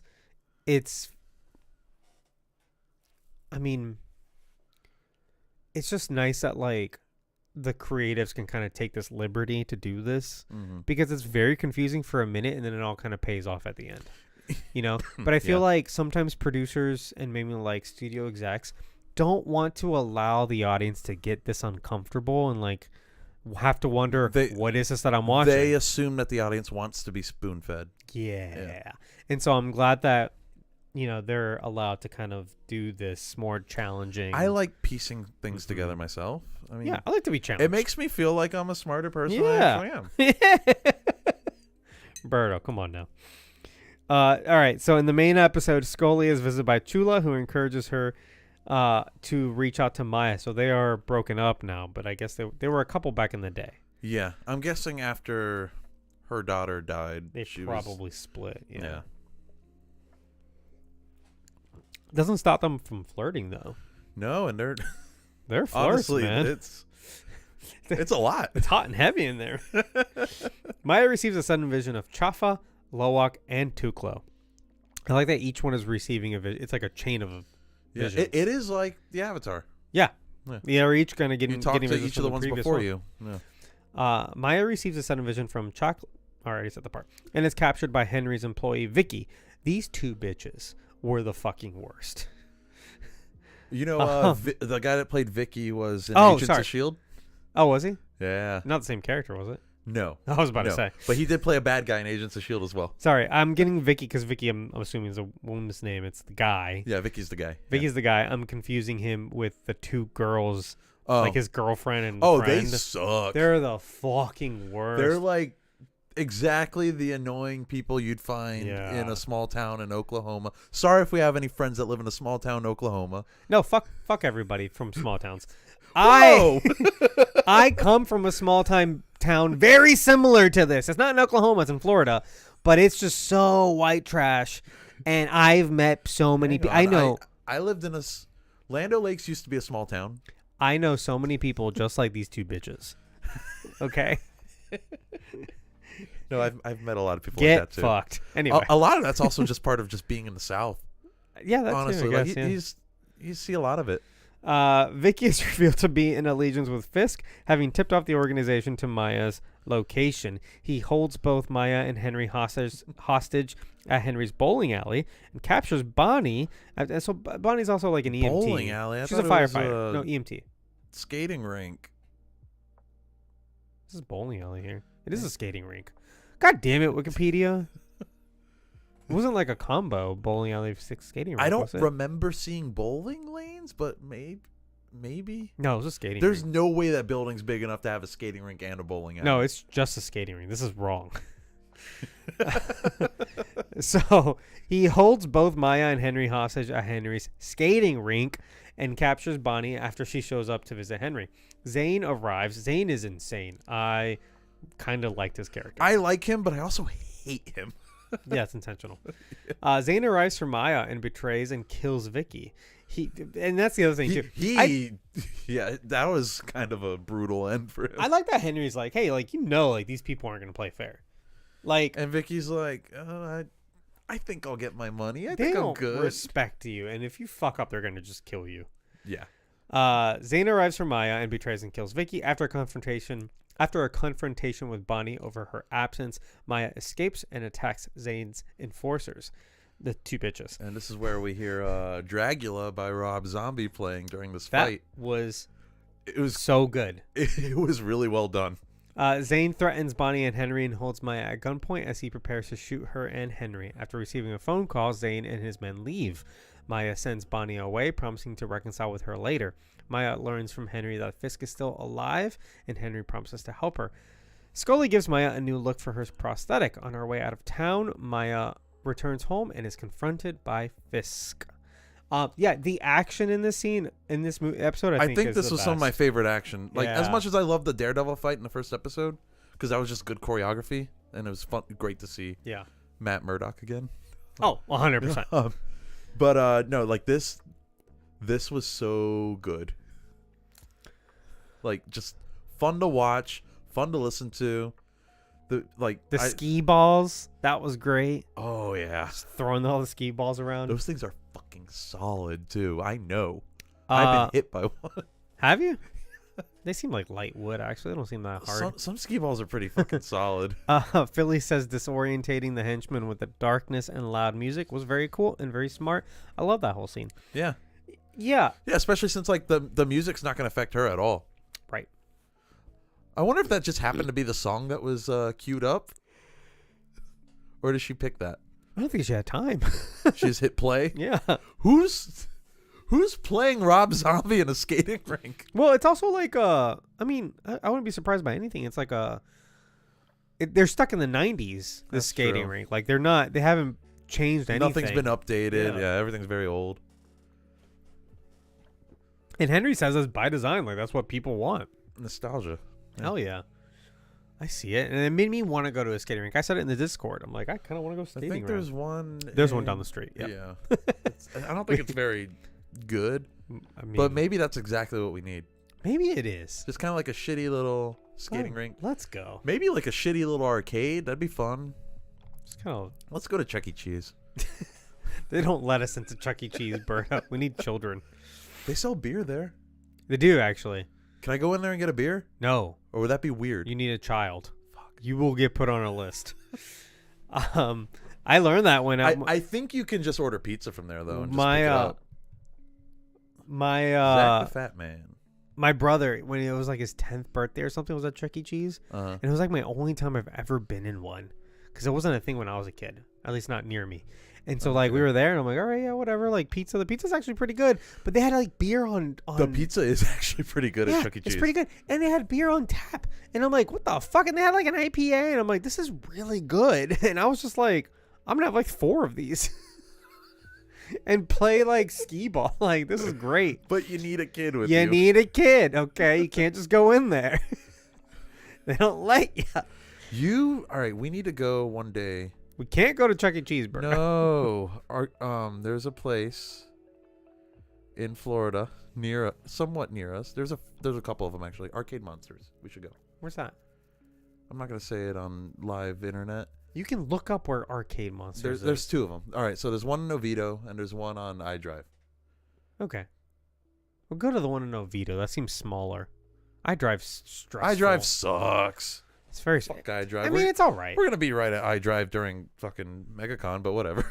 Anyway. But no, we should go. We should get a group and go. They have drinks, arcade games, and Cuban food. Interestingly, Why? I have no idea. I'll do a Cuban sandwich. I love a Cuban sandwich. The Cuban sandwich there is pretty fucking good too. Do you have a ropa vieja sandwich? I don't know. I didn't check. Damn. I'm sure you could look up the menu online. This is irrelevant. Zach the Fat Man, hello. Hello. He says, Good evening. Good evening, guys. How's everyone doing today? We're doing well. That's not what he said. He said, how's everyone today? I mean, same thing. My brain just you know, your brain does that. You just fill in words. Yeah. Yep. We're good. Thanks for joining us. Good. Yeah. All right, let's keep going. Episode 4, Taloa. In 2008, a young Maya is verbally abused by an ice cream vendor who fails to understand her request for ice cream, and he doesn't know she's deaf. He is stupid if he can't figure out she's deaf. Also, he's just like a bit rude. Yeah. I don't think he deserved what happened to him. No, not at all. But a little mean. An enraged Fisk retaliates by brutally attacking the vendor. Although Maya witnesses this, she shows no remorse and kicks the vendor as payback for his cruelty. Several years later, Maya is about to begin working for Fisk when he offers a final lesson. They can only trust one another. While they finish their shared dinner, Fisk's ASL translator is dismissed and killed. Yeah, real fucked up. Although, here's the thing, that's obviously super fucked up, and you shouldn't work for Wilson Fisk under any circumstances, because you're going to die. Here's the thing, the public doesn't know that, though. I guess. Okay, cool. Listen, if you are listening to this podcast, but you reside in the Marvel universe, just avoid Wilson Fisk. Oh, funny that you worded it that way. I found a subreddit called Earth 1999999, and it's a subreddit that, like, the way it works is like everybody there is just pretending they live in the MCU. Oh, that's funny. So you'll see like posts like, "Oh, did anybody? What do you guys think about this giant like statue sticking out of the ocean?" That has to get old so quick, though, doesn't it?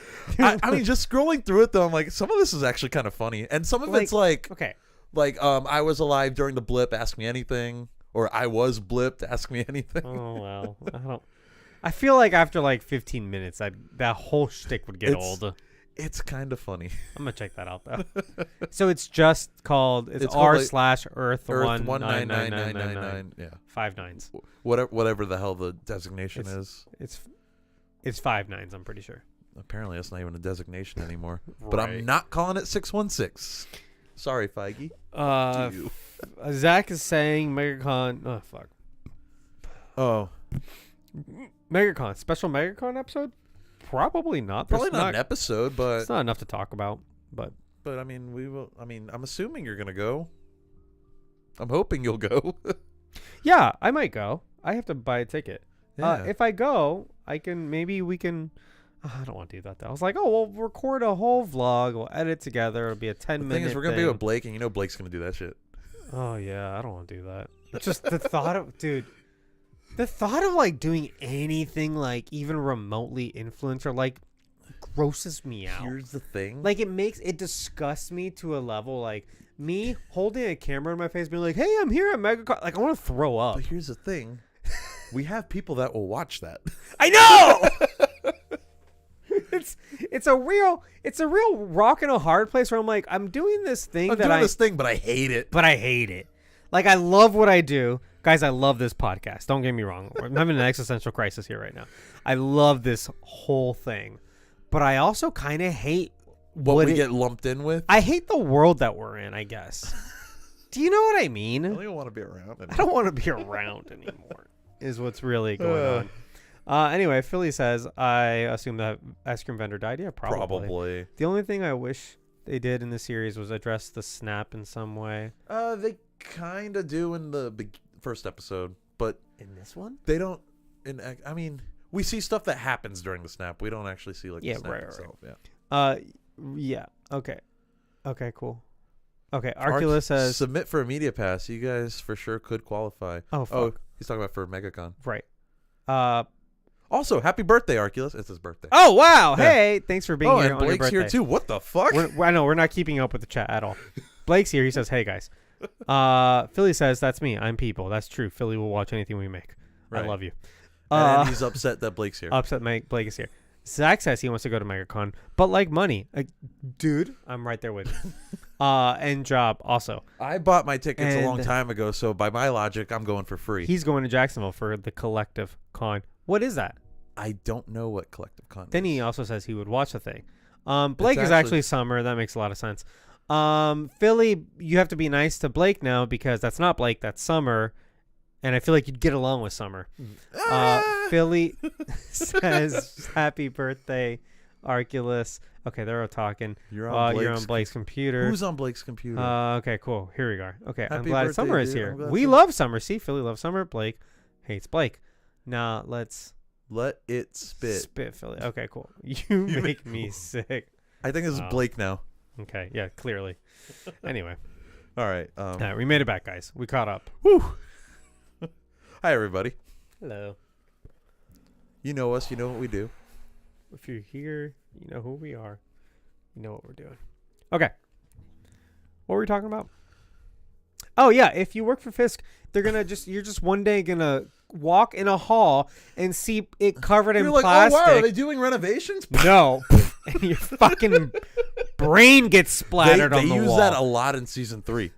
Of Daredevil. That's yeah. Where everyone's just getting killed off everywhere all the time. Like you'll just see it happen in the background. Like this is the part that made me feel like these shows are so connected. That like for the first time I felt like Daredevil was like actually in canon. Do you know what I mean? Yeah. Because for a long time, there's this conversation about like That's not the same Fisk. exactly. This is absolutely the same. Exactly. That these are variants, right? And now, as of like a few weeks ago, it's all official canon or whatever. Yeah.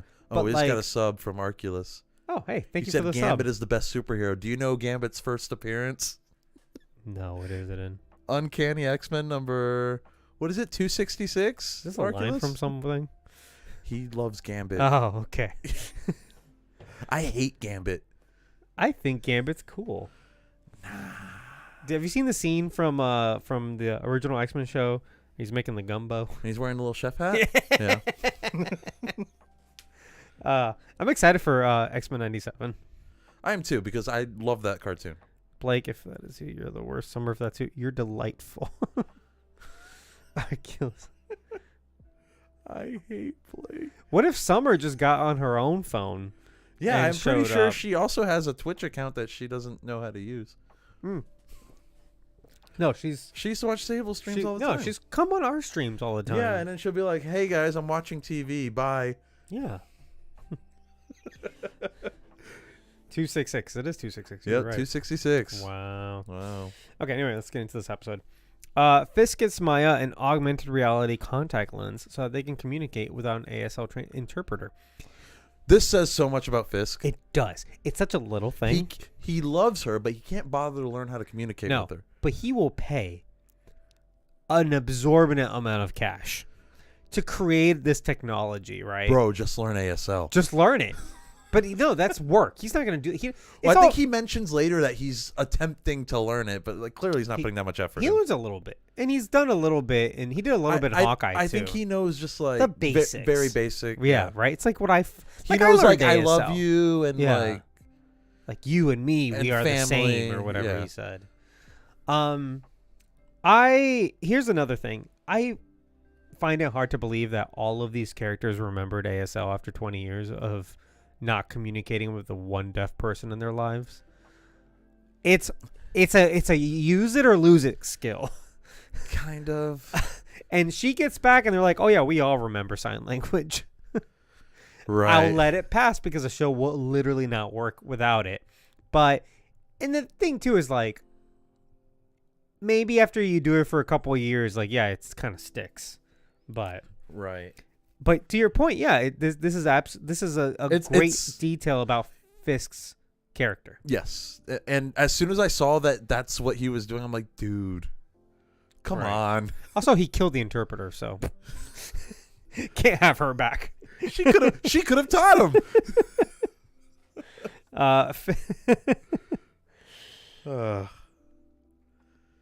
Fisk tells her that he will give her his criminal empire if she agrees to return with him to New York, giving her one day to decide. Maya shares this with Henry, but receives an abrupt vision of her ancestors. At the Choctaw Powwow Festival grounds, I said that right, weird. At the Choctaw Powwow Festival grounds, Chula receives the same vision. So this isn't a flashback, by the way. I realize it's kind of confusing. This is current. It's like happening at the same time. Yeah, they're throwing a powwow festival. Yes. That's where the entire last episode takes place. Yeah. Henry takes Maya to see Chula and who tells her that her ancestors helped them when they need it most, recounting a vision that she had when she was giving birth to Maya's mother. Maya leaves in anger, feeling abandoned by Chula as a child. Chula later begins to work on a special garment. Later, cut that. That's for me in the future. Is a useless sentence. What? Because it's like that's gonna come up later. We don't need to say it. That sentence is not useful. I'm reminding myself to just cut that. Cut that. Anyway, that night Maya goes to Fisk's hotel with the intention of killing him, revealing to her that he killed his father after seeing him beat his mother. Fisk tells her that's the other thing. That's a direct connection to Daredevil season 1. Yes, that is not the same hammer though. Oh fuck! But also like. Why would he give her the same? He's full of shit. No, he's manipulating. Yeah. He's telling a true story, but he's using it to manipulate. Yeah, her. he didn't keep the hammer. No. Yeah. No, he didn't want to be reminded of his fuck father. Him. Yeah. Yeah. It's all. He's making this all up. Anyway, I mean, it's the story's true, but you know, like the hammer's made up. Yeah. Fisk tells her to make good on her threat if that is what she needs, but she rejects this. He repeats his invitation to join her in New York, but she is enraged to find out the next morning that Maya has left Tamaha without him. Oh yeah, he's pissed. He has a couple really good scenes. He has a couple of mental breakdowns too. 1 hour and 52 minutes. What's 1 hour and 52 minutes? That's when you need to cut your sentence. Oh, thanks. Also, I was confused. It's the stream has gone on for that long. We did the news before this. So yeah, true. Yeah. Whatever. We're only 50 minutes into this recording, and we've already taken breaks and talked to y'all and all this other stuff. Hold on. What? This is basically Fast and Furious. What's Fast and Furious? I have no idea. Cool. I don't know what that means. Fisk could have something made to make him learn ASL, like take a pill or something. Well, that's a little too far. if he had Fitz and Simmons from Agents of S.H.I.E.L.D. around, maybe. I swear to God, what? Do they create random pills? Give you random no, powers? but they're just like, the best scientists ever. They're the best scientists that the plot requires. Hang on. So there's two really good scenes here that I really enjoyed. Number one, Fisk freaking out in the airplane. Thought that was great. Yep. And Fisk in that scene in the hotel. I don't know what his end game is really, because she could have easily blown his brains out. Right. I think he does actually want her back, and I think he would give her his empire. I think he really does care for her. Yes. He just sucks so much. No, like he wouldn't be trying this hard if he didn't care. Right. He would have just had her killed. Mm-hmm. Because even in Hawkeye, he's hurt that she betrayed him. Yeah. But I also feel like he just doesn't like people leaving him. He's lonely. He keeps killing everybody around him.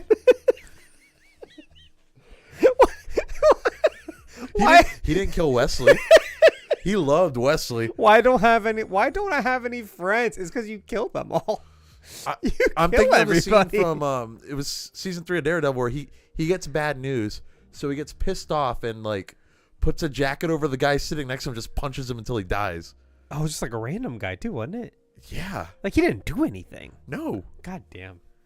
Yeah, don't work for Wilson Fisk, people. You'll die randomly. You will die. You might not have even done anything wrong.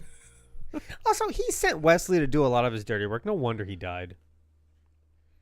Yeah, but he was real upset that Wesley died. I liked Wesley. He was a really good character. I like that he was actor a good villain. lot too. He was very slimy. I also like, you know who else I really liked is his lawyer from season 3. He was slimy too.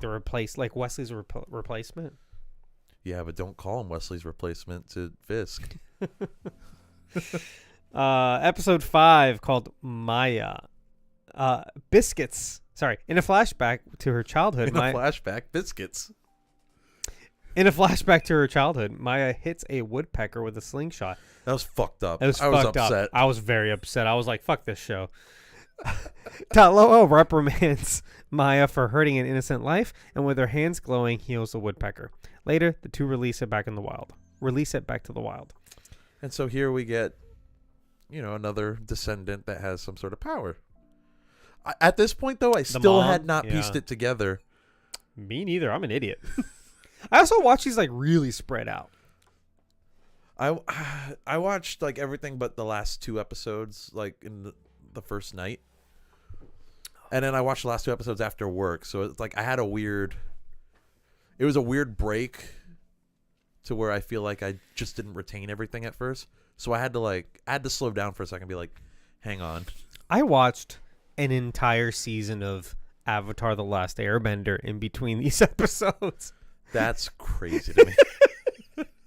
I just couldn't stop. I watched like 1 and 2 of Echo, and then Avatar's coming out soon, and we're like super excited about it, and we're gonna do that next for Where's Mephisto and in the regular podcast. And so like I was excited about that, so I was like, oh, I want to watch Avatar season 1. I want to be fresh. Yeah. So I started it, and then I just couldn't stop watching. And it's such a good show. I watched all 20 fucking episodes before I could finish Echo, because I just kept on choosing Avatar over Echo. It's one of the best shows ever made. Look, and here's the thing. If anything, it should just serve as a testament of how good Avatar is. Not that, like, I didn't like this show. It's just that, like... Avatar sucked you in. Yeah, like, given the choice, like, who's not going to pick Avatar? Anyway. I think Philly and Blake are about to fight. Philly, if I ever see you, it's on site. Whoa. Wow. Don't worry, we'll stop him. I got, as Blake says, I got halfway through episode 4 of Echo, never finished. Okay, well, at least finish it. You're already more than halfway done. Zach says he needs to finish Daredevil season 3. You really do. It's great. Korra, I have seen once all the way Korra. through. I like it. I don't love it, but I like it. I don't like it as much as The Last Airbender, but I do enjoy Korra. Korra does a lot of things that I like. It took some risks. Yeah, I like. Yeah. I like it for different reasons than I do Avatar. It's a different kind of show. It's a little bit more serious and bleak, and I like that. Yeah. But yeah, I'll probably do a rewatch after at some point. All right, let's see here. Blake, the fact that you didn't think it was already on site is shocking. Okay. Oh my god. I never finished Korra, only season 1. Philly, season 2. I don't know if you'd like. Season 2, I think, is generally considered the weakest season of Korra. Season 2 does. Although it does have some really cool stuff in it. It has Avatar 1 in it. It has Avatar 1 in it. That's really cool. If anything, Philly, it has the whole concept of the dark avatar, which is weird. Oh yeah, I forgot about that. If anything, Philly, just watch the Avatar 1 episodes because it's a really good kind of little bit of lore. I think it's just 2 episodes, right? Yeah.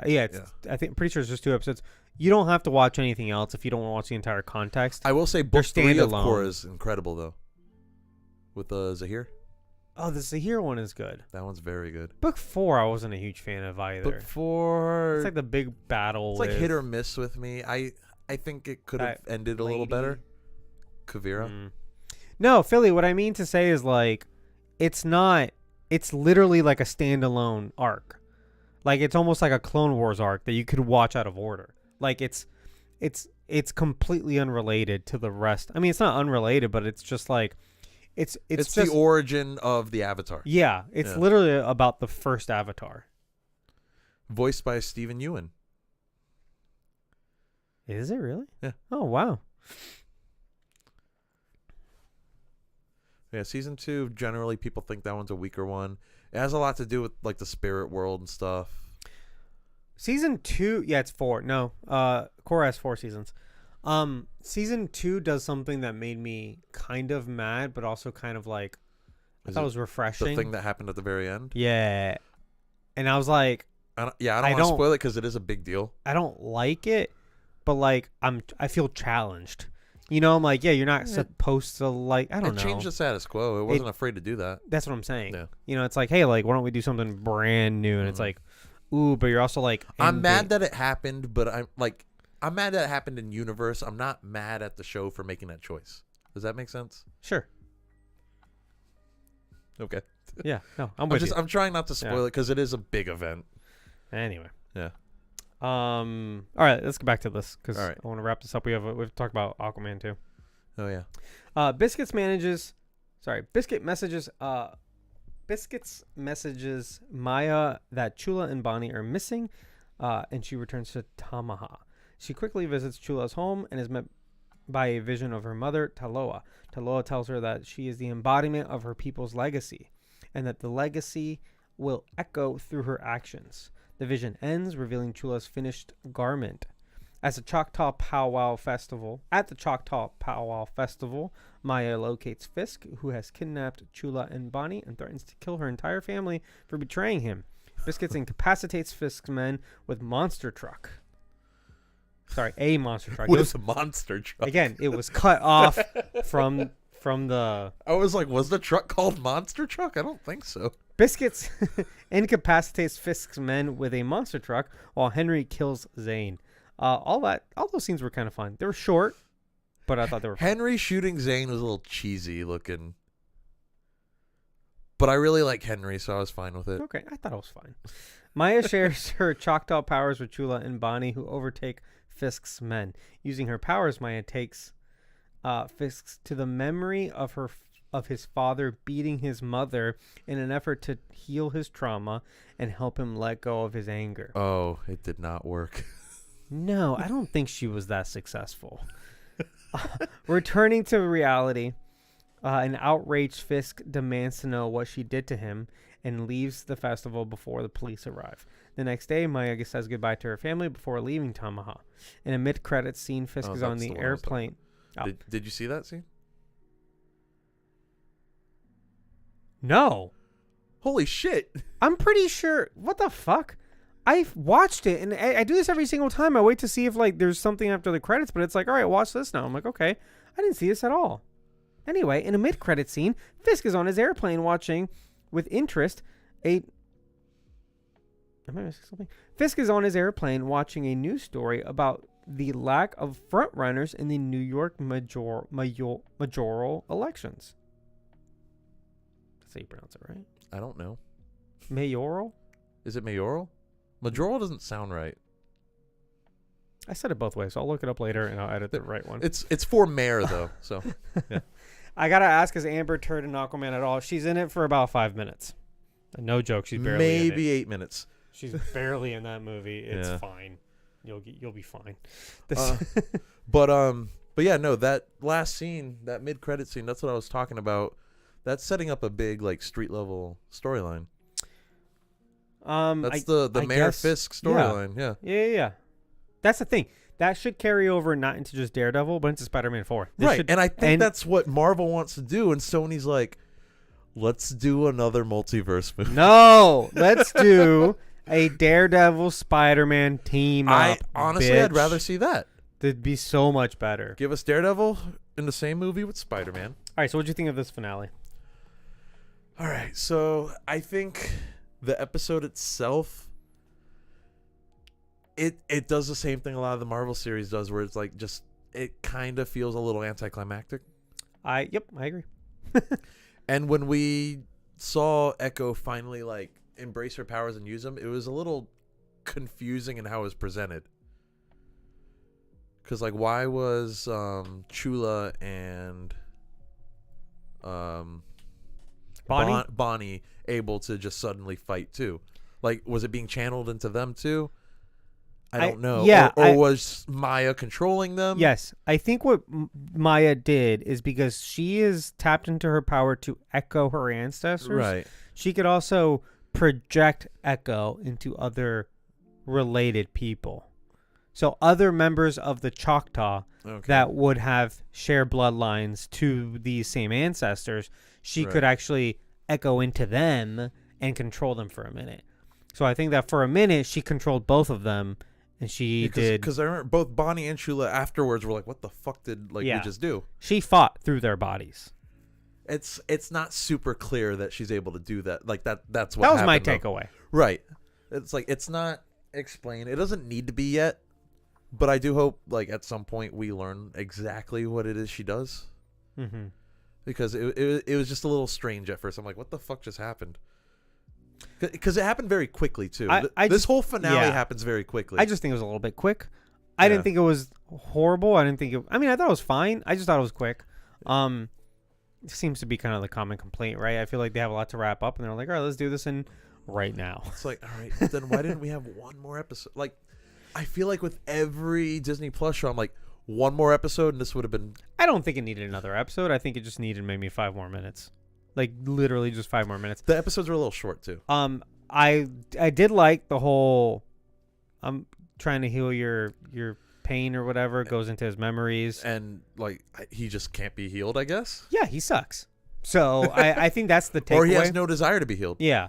And I think that's also kind of a fundamental flaw, or maybe it's just a very comic book thing, where if you have a villain that you want to extend through multiple stories, he obviously can't A, learn a lesson, or B, die, right? Because how else is he going to be a villain continuously? Exactly. Yeah. So it's like, in the last series, it's an issue with long form storytelling in general. Yeah. So like in Daredevil seasons 1 and 3, he decides to not kill Kingpin. There you have it. In Hawkeye, she tries to kill him but fails. There you have it. In this, she decides not to kill him but try to heal him. He can't be healed. Cool. Now he's going to be back. mayor. Yeah, now he's going to be mayor. So, at some point, they'll kill him. And I hope it's this big kind of culminating event, with Daredevil present. She's present. Spider-Man is present. I want to see him cause some shit for Spider-Man because he's a Spider-Man villain. He's both. He's a Daredevil and a Spider-Man. But he's villain, I know he's more associated with he's Daredevil a New nowadays. York villain. Yeah, but he's also very pro New York. It's very odd.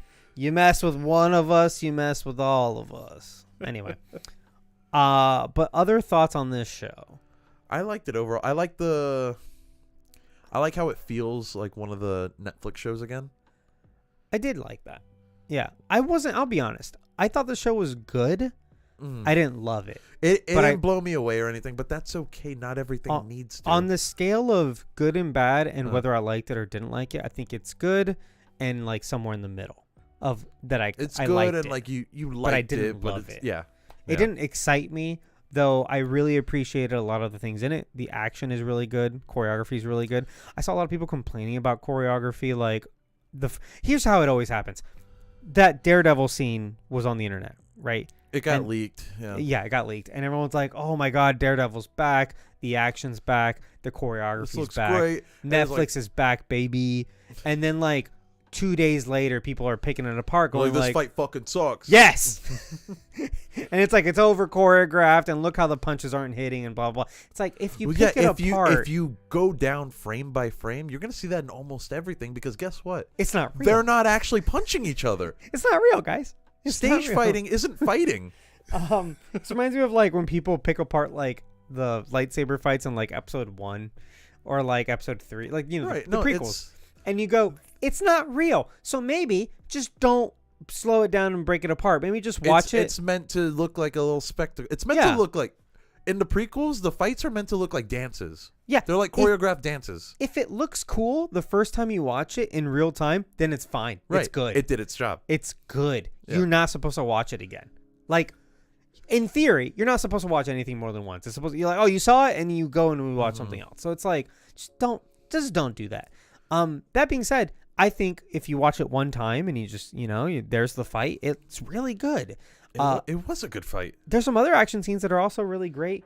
The main one is obviously the one in the skating rink. That was awesome. Yeah. I love that. But there's also a lot of good actors. This girl, Alaqua Cox, is fantastic for like also not being an actor really. Yeah. She kind of auditioned for this, and is basically being trained on the spot. And she does really well. For a situation like that, for me, I'm like, well, the bar's set really low. You are doing amazing. For somebody that doesn't speak, she's very good at being sassy. Yeah, she's very sassy. Yeah. And I've watched interviews with her. She seems very delightful. She's fantastic. I honestly do believe her, in being this kind of like martial artist, this athletic personality. She's actually disabled. She doesn't have a leg. That part's real. Yeah. They worked that into the character, which I thought was fantastic. That was pretty cool.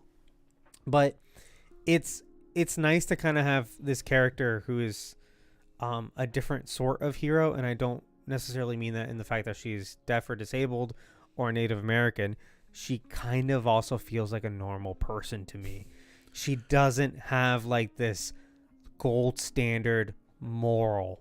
No, like she's making dumb mistakes. Yeah. But that's just part of it. And she's living in the gray. You know what I mean? She's not a Captain America. She's not a Daredevil. She's not a Spider-Man. Yeah, she's not a hero. Not at all. Like, she is pretty through and through an anti-hero. Like, she's gotten her hands dirty. She's worked for the bad guy. She wants to kill him most of the time. She'll kill other people. She's bloody. Like, she's making mistakes. Yeah. Ethically, kind of like morally gray. Yeah. You know? And I like to see that as a personality. I feel like she doesn't just represent, a Native American community or disabled community. She represents normal people, which is kind of refreshing to see. It's crazy that being normal is not normal among superheroes. Or in media in general, really. Yeah. Like, we're not all the beautiful Scarlett Johansson. And I mean, they make fun of Scarlett Johansson, too. It's like, oh, why you do the fucking superhero landing all the time? Like, yeah. How does that not fuck up your back? But at the same time, it's like, yeah, this is like this is like a real person. And I feel like this is a kind of a breath of fresh air for Marvel. And I would like to see more creative projects, even though, like, this is one I liked, I didn't love. Right. I support I think the it's a idea. step in the right direction Yeah. of like doing more stuff like this. Yeah. So yeah. I like the idea. I like the theory. And also I feel like we haven't gotten a lot of like, maybe it's just me. Maybe I'm like not seeing the big picture, but I feel like we don't get a lot of like American Indian media anymore. Like I'm not seeing too much of it, honestly. Like every once in a while you'll get like a show that features them. Right. But In fairness, like what I said earlier, like I'm not watching Reservation Dogs. I know that's a show and that's out there, but I'm not watching it. The Twilight series. Well, hold on. Hang on there. But I feel like when we were kids, there was a lot more of this stuff.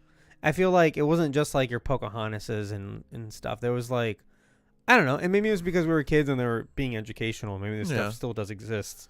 But like, we're not getting a lot of this. It feels a lot more uncommon nowadays. Yeah. This feels like very against the narrative because I'm about to say like, we're not getting a whole lot of like diverse stuff when I feel like we are getting a lot of diverse stuff.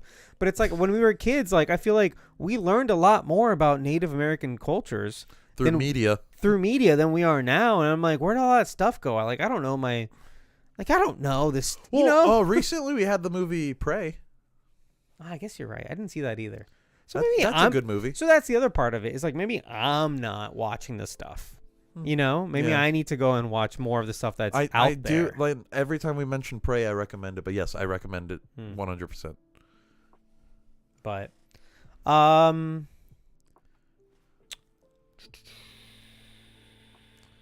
don't really have that much else on. No, but this, we right? kind of went through our thoughts as we talked about it. So yeah. Yeah. So last question before we wrap this up: is Mephisto in this? I think he's having some influence on Fisk. That man is evil. Yeah. Let's see here. If she's able to go into his deep consciousness and like try to unlock the thing that makes him evil, and it still doesn't work, Mephisto, baby. Hey, it's because he's pulling the strings. You know? Any normal human corrupting him. Yeah, any normal human would have just like relinquished to that, right? It's like I would love to be healed. Yes. Yes, come heal me. I have demons. So, Philly says that he found Mephisto because he was in an episode of Law and Order. I mean, Mephisto was also in both of the Ghost Rider movies that we did. No, that's his point. I think that actor was in. Oh, he was in an episode of Law. No, but he played. No, hold on. How did the name was credited as Mephisto, right? No, I think he was like. Philly, can you help us out? How did that go? Mephisto was in Law and Order, like the character was on Law and Order, or was it the actor who played Mephisto in those movies?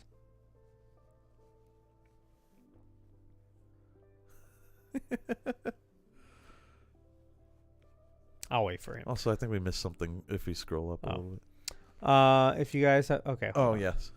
Okay, Zach is saying. Well, we already talked about that scene was amazing. Okay. Going to lead to Daredevil Born Again. Yeah, that's most likely. That seems to be the plan. If you guys have read or listened to the first Marvel Spider-Man novel Echo is in it. Oh, it's the prequel to the PS4 Spider-Man game. That's what I thought he meant. Yeah, the video game. I have it on Audible. I have not listened to it yet. I remember when we were talking about that game, we discussed whether or not any of that side stuff is canon. I think it's intended to be. I think rule of thumb. Oh, you're like adjusting the volume on your. Yeah, it's on the wheel. I was messing up. Yeah. Rule of thumb with like tie-in novels and stuff is like generally you can consider it canon until it's contradicted in like the mainstream media. Yeah. Then it's not canon anymore. Yeah. It's canon until it's not. Yeah. Philly says he is credited as Mephistopheles in Ghost Rider. It's the actor. He was okay. Oh yeah, it's what's his face? It's just the actors. What's the actor's name again? I don't know. Fuck. I gotta look it up. In the first Ghost Rider, right? Yes. He was played by. Damn it. Why is this so hard to find? Oh, because 2 people played him. Fuck. Yeah, he was in the second one. I don't care about Rourke. Why did he go by Rourke in the second one? All right, well, I can't find it, but it's fine. Wow, Peter Fonda. Oh, yeah. Is he married to Jane Fonda? Billy? I don't know. Anyway, Yeah. So maybe we will get Mephisto outright pulling the strings from over Fisk in Daredevil Born Again. How Probably about not, but we'll see. that? That's just that's the cliffhanger ending to this episode, Birdo. So guys, we will be back. The next thing we're going to do probably is Avatar: The Last Airbender, the Netflix show on Where's Mephisto. Is it called Avatar: The Last Airbender? Yes, They it's didn't called- change the name? No, it's not changed. Okay. It's called Avatar: The Last Airbender. Clearly, you have not seen the trailer 10 times like I have. I've seen the trailer once, and I liked it. Well, I've seen it. I've seen it maybe Multiple 4 times. Okay. Yeah, it's so good. I'll watch it again. Guys, thank you for listening. Thank you for supporting us on Patreon. You know where to find us. We'll be on the Discord server, and we'll see you guys next week. I'm just going to delete that, and then I'll never have to worry about it again. Peter Fonda and Jane Fonda are siblings, both children of Henry Fonda. Oh, Those thanks. Nepo babies. Whoa. Wow. Anyway, guys, we'll see you next time with some Avatar: The Last Airbender. I'm so fucking excited. And goodbye. Bye. Peter Fonda died? Philly's just having a whole adventure on Wikipedia right now. 2019. Oh, shit. Okay. Save project. Save. Did we mention that in our Ghost Rider episode? I don't think we did. We must have. Again, that was 3 years ago. Huh. It was a different time. I still feel like 2020 was last year. Okay. We're going to take a short break. Then we're going to have to come back and do a Aquaman. I'm going to chug my whiskey. Don't chug it. You're supposed to make it last, remember? All right. We'll be right back.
I didn't prepare this. Oh, bye, Zach. He's already gone.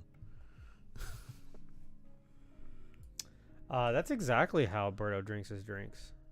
Philly. Sorry, we're back. We're just Yeah, it's talking to Patrick Sable. Wilson. He was the highlight of the movie. You think? I thought so. He was a much better character this time around. All right.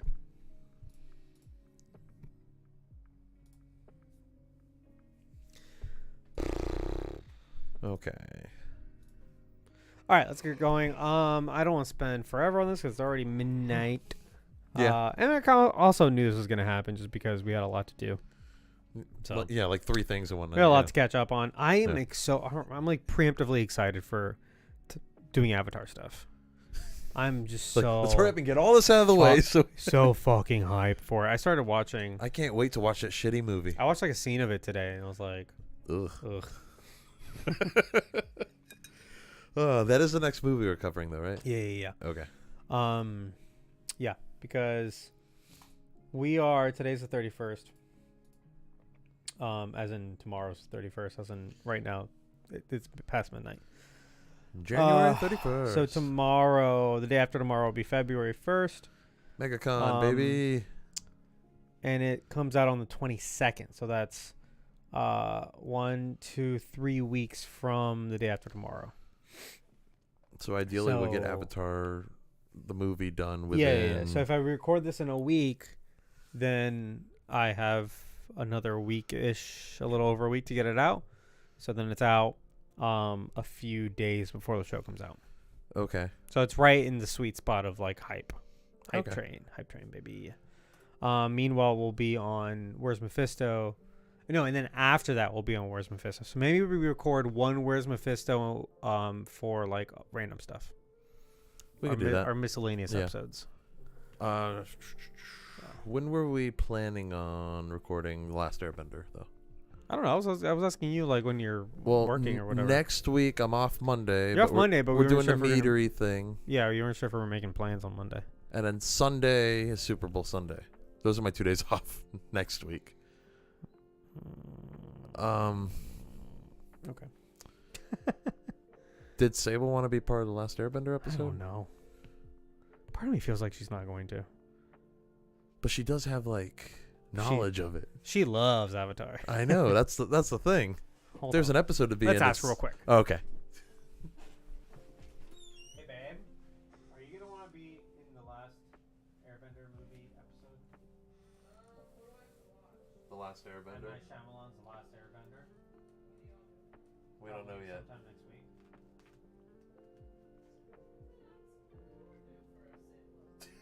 You seem so lackluster. Do you want to do it?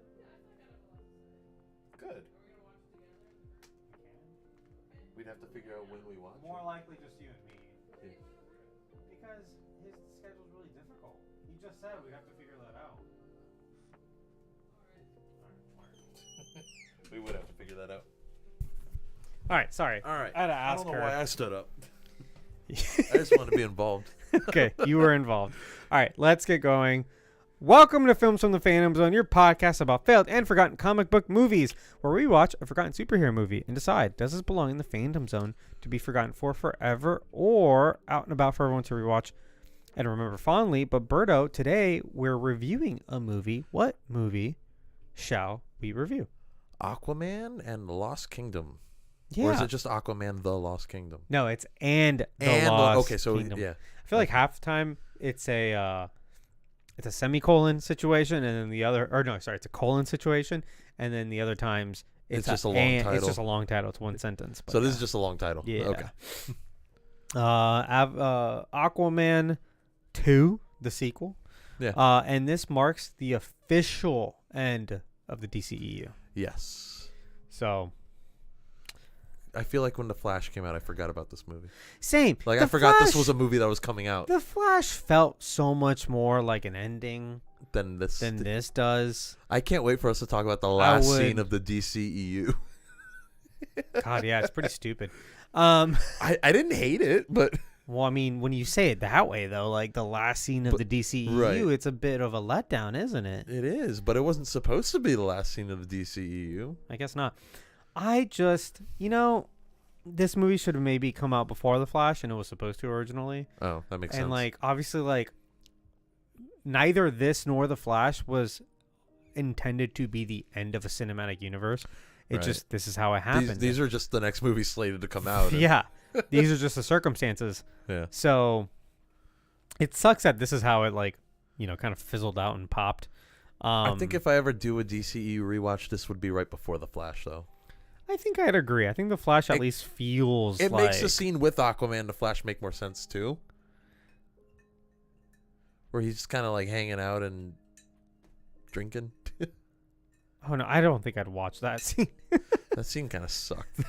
I think I would just, like, just kind of, I guess, just watch this and be like, watch The Flash and just be like, hey, this is the end. Like, he reset the universe and now it's different. So that universe is gone or it's ended or we're just never going to see it again. You could probably even watch this And right then- after the first Aquaman. Since the DCU timeline's all over the fucking place anyway. And they all take place after Justice League because they decided to do the team up first. I guess you could watch this in a couple places, but not too crazy. Yeah. Sure. It has to be after Justice League. Well, the first one's after Justice League. Right. So that's what I'm saying. Like, yeah. most So of the it doesn't movies matter. are after Yeah. Justice League. Anyway. They did it too early. Let's get started. Guys, we just recently did the Aquaman TV pilot from 2006, in which we cover some background information on the character of Aquaman. So we've already talked about him. Yeah, we've talked about him. We're not going to really cover that again. So we're just going to get straight into the movie. And nobody cares about Black Manta, so. Oh, sure. Yeah, I don't want to do that. So anyway, guys. Sorry, guys. Go listen to that episode. It's a really good time. And it's a really funny movie. I feel like I just pissed off a lot of people when I said nobody cares about Black Manta. Black Manta probably has because I'm sure there's a bunch of fans of Black Manta. Just a whole riot of fans. Sorry, guys. So if you haven't been around for a review, how this works is we're going to talk about the movie without spoilers, and then later we'll let you know, hey, we're going to talk spoilers. So if you haven't watched it and you care to preserve the integrity of the film, and then you can stop listening. But otherwise, let's get going. Also, we're streaming on Twitch. Every episode we do here is streamed live on Twitch. So if you want to be a part of the show, come hang out with us on twitch.tv/filmsfrompz while we record, announcing on our Discord and on Twitter. We're also live on Twitter and on YouTube. That's the thing we do now. So apparently. Apparently, yeah. I don't know. It costs money, so I hope it works. So anyway, this movie, are you ready? Written by David Leslie Johnson McGoldrick. That's his name. What a name. What a name. Who is a longtime collaborator with James Wan. He basically writes all of James Wan's films. Okay. That's kind of nice to have some consistency, right? James Wan did Insidious, right? I'm pretty sure, yeah. Okay. And then some of its spin-offs? /sequels. I don't know much about those movies. He also did... I saw the first one. I liked it. I haven't seen any of the other ones, though. Didn't he do the first Saw? Isn't that how he made his name? He was the Saw guy who made Saw on like $100 or whatever that fucking movie cost? The fucking paperclip budget. Yeah. I don't know. Let's see. James Wan. He did The Conjuring. Okay. Yeah, he did Saw. Yeah, he's the co-creator of Saw and the Insidious franchise, and the creator of the Conjuring universe, which has several movies. Yeah, that's like Annabelle, The Nun, all that. Right. Okay, so he's pretty big in horror. Also, he did Furious 7. He was involved with Megan, apparently. Okay. Yeah. And directed the last Aquaman movie, should be noted. Yes. Oh, he's been involved with like every Saw movie. Cast includes Jason Momoa as Arthur Curry / Aquaman, Patrick Wilson as Orm, Amber Heard as Mara, Yahya Abdul-Mateen II as David Kane / Black Manta. These are all reprisals. Yeah, they were all in the first movie. Yeah. Randall Park as Dr. Stephen Shin. He was in the post-credits of the first movie. I don't remember. He was in the post credits. Yeah. Okay. So I remember thinking, it was the same time he was entering the Marvel universe As Jimmy Woo. So I was like, oh, he's doing both things because it was like the same year that like what was Ant-Man the and the Aquaman Wasp. post credits? I can't remember. There was 2, and then I think, and then in one is Randall Park is discovering Atlantis. He's a scientist trying to find Atlantis. Okay. And then he gets Which is kind of where this movie starts. right, but then he gets met by Black Manta, and Black Manta's like, "You gonna help me or something?" That's right. So it kind of kicks off this movie. Yeah. It's actually, honestly, very much connected. Yeah. It's kind of the perfect post-credit scene for this film. It's one of the few post-credit scenes that paid off in the MCU. Tamara Morrison as Thomas Curry, Martin Short as the voice of Kingfish. I didn't know that was him, but okay. Martin Short? Yeah. He's the... Jack Frost from the Santa Claus 3? Correct. The one and the same. Nicole Kidman as Atlanta. Pilo, I don't know how to say it. That Pilo name. as Bake. It's Danish, Right. And it's one of those A and E's like combined. Yeah. I don't know how to pronounce that. But yeah, what's that? Anyway, he's Kordax, who's kind of the ultimate bad guy in this movie. Yeah. And then John Rhys Davies, who we've seen a lot in our movies. Yeah, he played the first Kingpin. That's Gimli. Right. And Gimli. He's the voice of the Brine King as well as the giant seahorse. I think he's going to be at MegaCon. Is he? I think cool. so. We should see him. So he also plays Storm, who is Arthur's seahorse. He played the octopus Topo. He just made noises? Yeah. And he did some other roles, I think. Just random voice roles. Topo was pretty funny. I love Topo. Anyway, let's get into it. No spoiler review. Berto, overall thoughts, Aquaman and the Last Kingdom. I actually kind of liked it, which is surprising because I am not a fan of the first movie. I really like this movie. I think this movie was an improvement in almost every way. I also think it was an improvement over the first movie. Yeah. I thought it was similar in the first movie, and I like to see the consistency. Again, I like to see that it's the same director, same writer, same cast. The style. Clearly, the plot of this movie was already mostly decided on when they filmed the post-credits of the last movie. Yeah. So it connects well. Yeah. Like, there's nothing hitting you out of the blue here. Yeah. I like the consistency. And it just feels like an improvement. You know, the second time you do something, you're usually better at it than the first time. And this is a better movie in almost every way than the first one. I like that first movie. I just don't think it's great. But again, when we're talking about this... And I'm a professional hater of that movie. Yeah. On the scale of good movie, bad movie, and movie I like and movie I don't like, it falls on a slightly bad movie, but a movie that I really like because I thought the action's great. It's over the top. It's very epic. This one felt more like an adventure than the first one did, though. Yeah, this is a different kind of movie, and I appreciate that they didn't try to one-up the previous movie. They tried to zig where the other one zag, you know? The end of that, I mean, obviously the end of that movie is like this enormous battle that you didn't see coming. All 6 kingdoms are involved, and it gets wild, and there's sharks and whales fighting and shit. I think it's awesome. And we got Patrick Wilson screaming, "I am Ocean Master!" Of course. If he doesn't bellow his villain name, then is it even a superhero movie worth anything? No. But I like that this one decided to just go a little small story. You know, here's a small cast of characters doing this very specific adventure. It's a different kind of movie, and I really like that. Yeah. And I want to say that Black Manta was much better this time around than he was in the first movie. He's a little bit more fleshed out. He's more fleshed out, but I also think his character works better being a little more... No spoilers. He's a little more unhinged in this one. Oh, he's very unhinged. Whereas in the first movie, he's just kind of a whiny bitch. He's like, I want revenge on Aquaman because he killed my murderous father. Right. Like, your dad sucks. You should expect someone to murder your father.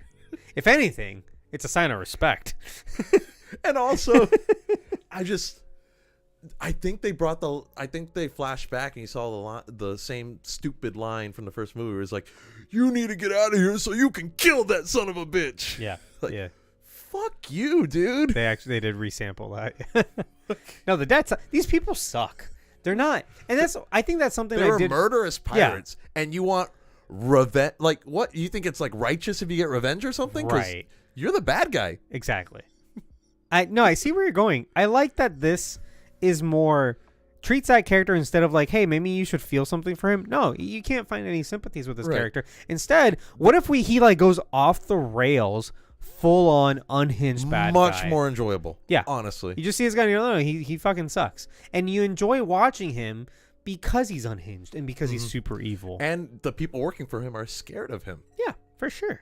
And you see a lot of that with the Jimmy Woo character. Jimmy Woo and I guess some of the other people.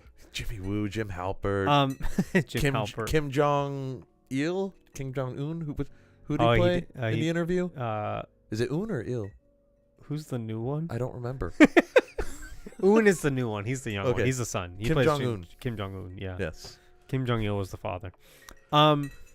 Okay, so to break us into our little categories we like to do, story-wise, I think this movie is a bit derivative and Of multiple things. of multiple things. And I think it's a bit simplistic in terms of story. I mostly think that's okay because I wasn't mad at that. everything else kind of pays off in a certain way. Mhm. And also, it still has its surprises.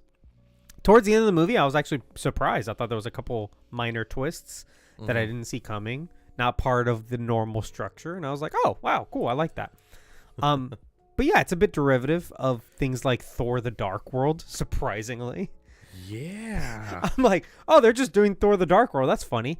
But I think this is a better movie than Thor the Dark World. And like, I think we would both agree that even Thor the Dark World has some pretty good stuff in it. No, for sure. I do think it's overhated, but like, it's not a great movie. All right, but like, gun to your head, which is the better movie? This one. Okay, thank you. Yeah. This is a better movie This than is a Thor better the Dark movie than World. Thor the Dark World. Yeah. Like, I'll defend Thor the Dark World, but this was better. Yeah. It has a lot of that in it, and it's also like very strong Lord of the Ring element to it, Yes. which we'll get into in spoilers. There's also a very strong Darth Vader element to this. Did you catch those references? A little bit of that too, and also, you might not know this one, but I got a lot of elements from Warcraft in this too. Oh, really? Specifically, the character of the Lich King, which Okay. is kind of derivative of the Witch King from Lord of the Rings, also. Okay. Well, but- there you go. But all right, so I pulled up a picture of the Lich King. I want to tell me if this looks familiar at all to anything that you saw in the Aquaman movie. Yeah, it's pretty much him, isn't it? Yep. That's him sitting on the frozen throne. Is he? Oh, well, there you go. He gets frozen on his throne. Yeah. See, All right. Well, that's one for one then. as soon as when I saw that in the movie, I'm like, oh, this is Warcraft. Yeah, there you go. Look, I wasn't mad at it. everything is going to share some elements. Yeah. You know, it's not the first thing to copy Lord of the Rings. Harry Potter did Lord of the Rings. You know, Star Wars has taken elements.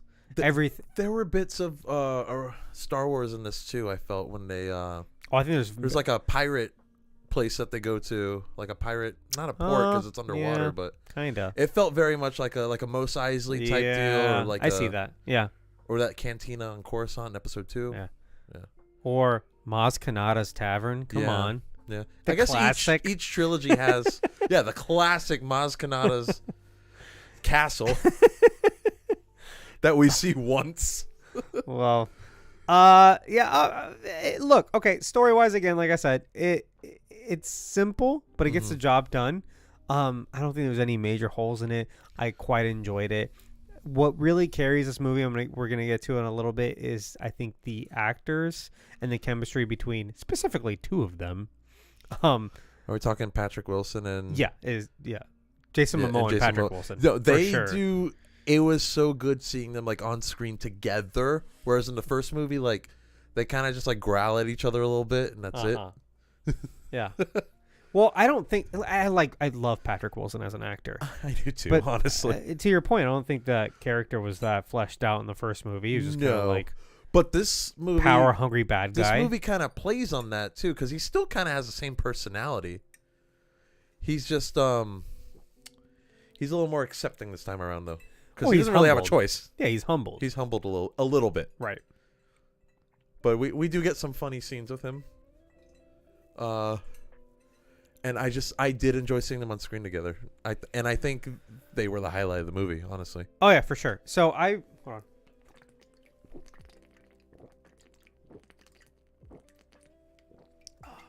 I just realized I'm thirsty and I'm behind on water. I just realized I haven't had water today. Realize you haven't had any water today. Wow. I'll drink a liquid IV when I get home. That's not okay. It hydrates you. With what water? Obviously, I'll mix it with water. Okay. No, I'm just gonna drink the powder. What? I don't know, dude. Just saying. A liquid IV in 1 bottle of water is not the same as 6 bottles of water. You're right. Exactly. You're absolutely right. I'm not arguing You that. should just drink more water. I'm just saying it's a way for me to catch up. Okay. What were we just talking about? Patrick Wilson. Fuck. I already Did forgot. you know he plays jazz? Jazz who? Jazz, like the music. Oh, he plays jazz music. Yes. Oh, okay. You know, he's an actor, and you're like, did you know he plays jazz? I'm like, who's jazz? Like, that's... Not the Transformer. I'm not talking about the Transformer. Well, that's what I thought for a second. Stupid fuck. Okay. Anyway. Great chemistry. Yeah, he was humble. That's what we were talking about. Yes. And in this, it creates a little bit more room for him to like to be a character. To have some more nuance and maybe what his position was in the last movie, where he's like, I want to be a leader and I want to take over. And now he's like, yeah, but what makes a good leader? Now he's asking himself what makes a good leader. And these are questions that Jason Momoa's character is also asking himself from a different perspective. And he can almost like kind of be a mentor to him a little bit. Exactly. Yeah. And they do a good job of together. They fill the gaps that the other one is missing. It's like they're brothers. I know. And that brotherly sense really kind of it does out. shine in this movie. Yeah. I really, really like that. What else can we talk about? Here's actually the other thing that really carries this movie: the action. It is actually. It's so much better than it was in the first movie. No, but the action in the first movie was good. Action in the first movie was passable. No, I think the action in the first movie was good. It was the story beats in between that were shit. And the dialogue. The dialogue was and it didn't carry the movie well from action scene to action scene. So it was hard to appreciate the action in that last movie, whereas in this by one, the time you got to the action, you're bored. Yeah. I don't disagree. This one, however, very good action, very clean cut, except for the first sequence, which I'll get to in spoilers. It was very odd. First sequence is odd, and I have a theory why. We'll get to it. Okay. That after the two of them get together, and then the action picks up after that, as in Jason Momoa and Patrick Wilson. Like the desert scenes and stuff. Yeah, we're in no spoilers. Yeah. But once the main plot picks up. I didn't say what happened in the desert. All right. Well, once the main plot picks up, then like the action gets really good. Yeah. And I was honestly kind of surprised by it. There's also parts that kind of feel Indiana Jones like. For sure. The first movie did a little bit of that too. Oh yeah, when they go to the underground in the desert. Yeah. Wow, they go to the desert a lot in these movies, huh? I thought it was Aquaman. Yeah, seriously. But not only is the action really good, the camera work is good. The cinematography of this is clean and well shot. It's well paced and it's well edited, I think. It feels like a lot of lessons were learned from the first movie.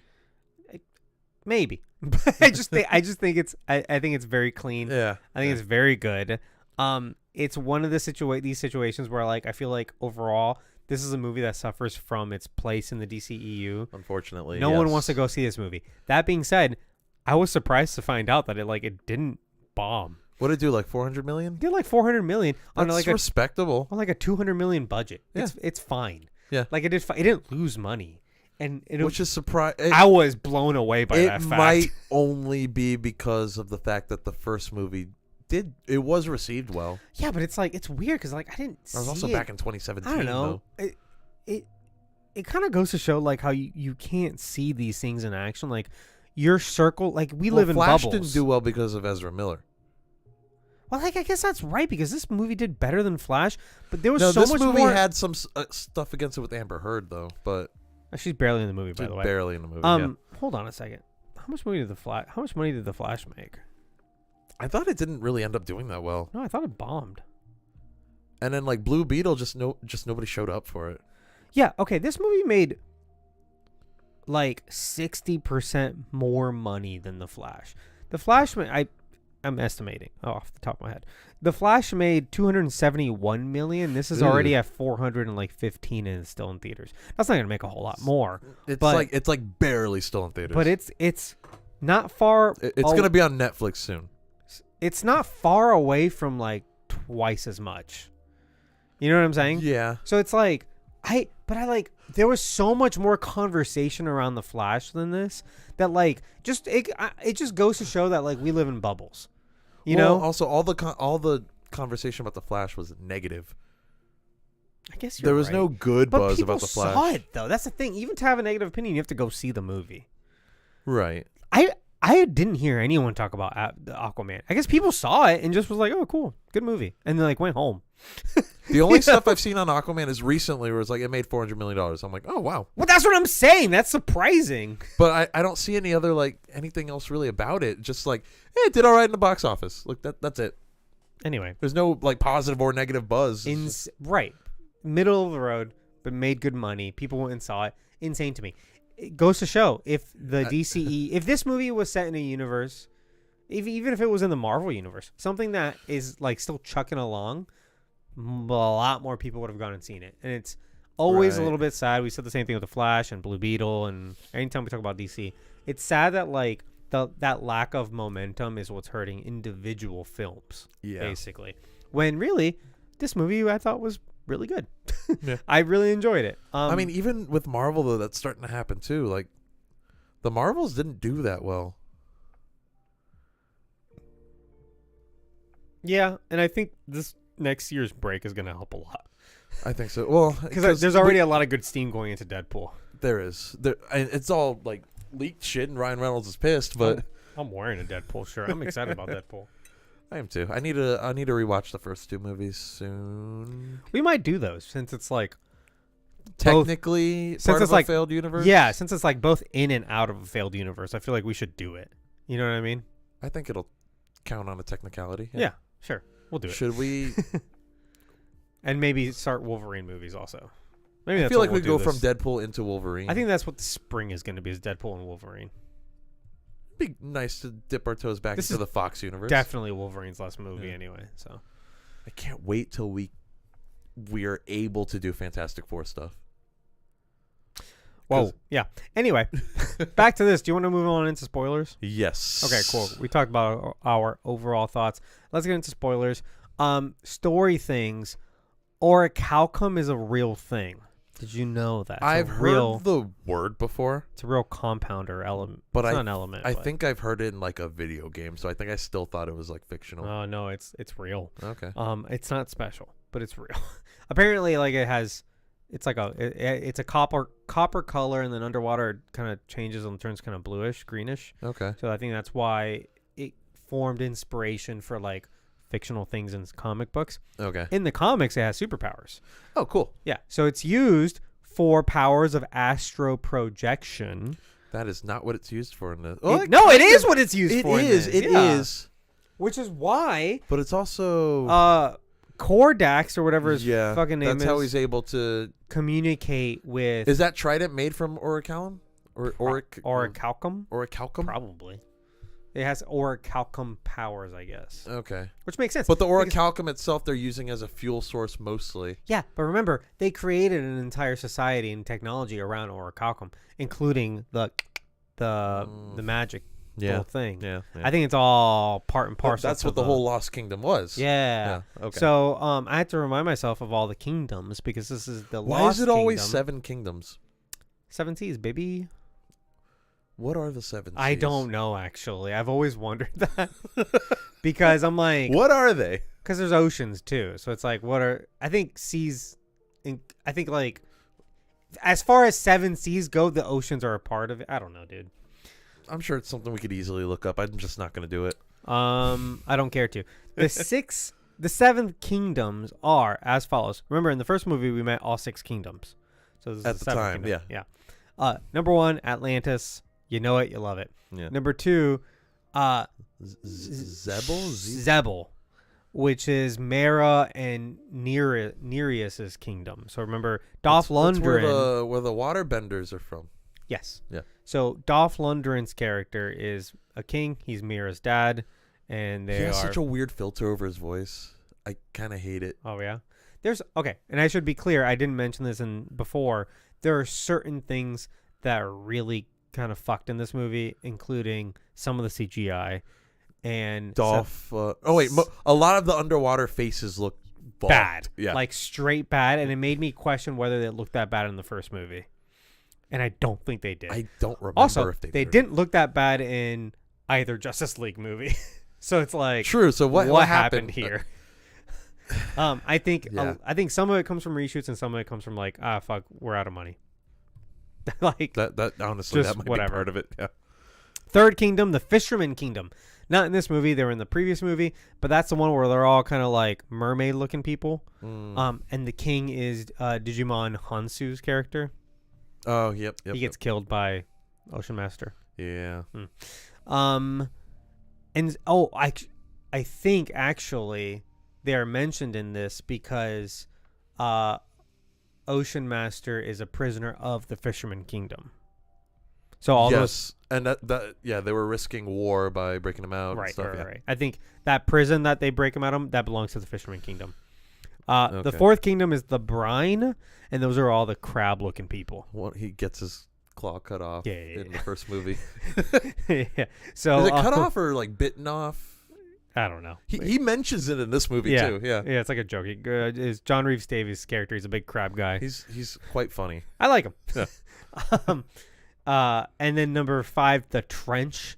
So those are those people that like. That was like the horror scene from the first movie. Yeah, and they can't speak. They've devolved into monsters, and they live outside of the light, deep under the ocean. Yeah. That was a good sequence of that Probably movie. in the Mariana Trench, actually. Yeah, and they were gonna have, for whatever reason, WB wanted to make its own Trench movie, a spinoff. Do you remember? I feel like you could have made a cool horror movie on that, but yeah, if it's like about them though, I feel like that'd be. How do you do that? that'd be fun. If I feel like you could do God, the something DC cool, like some explorers going down into that's the what I'm Mariana saying. Trench. The DCEU could have been so fun if it had like a horror movie set in the DCEU with no superheroes. Mm-hmm. It's just like, hey, here's a movie just set in that universe. That would have been cool. That would have been cool. The sixth kingdom is the Deserters, and they're basically all dead. But they went up into the, I guess the land, and then Aren't they those died. like we see like their ruins in the first movie? Yeah, you see their ruins, but they're not existent anymore. The seventh kingdom is the one we meet here. Necris, the Lost Kingdom. So there, I guess, is one of two kingdoms that don't exist Which was anymore. Apparently formed by, was it the brother of the King of King Atlan? It was, King Atlan's brother. I had his name here somewhere. Played by the Danish guy, Pilo. That guy. Kordax. His name is Kordax. Yeah. So those are the 7 kingdoms. Okay.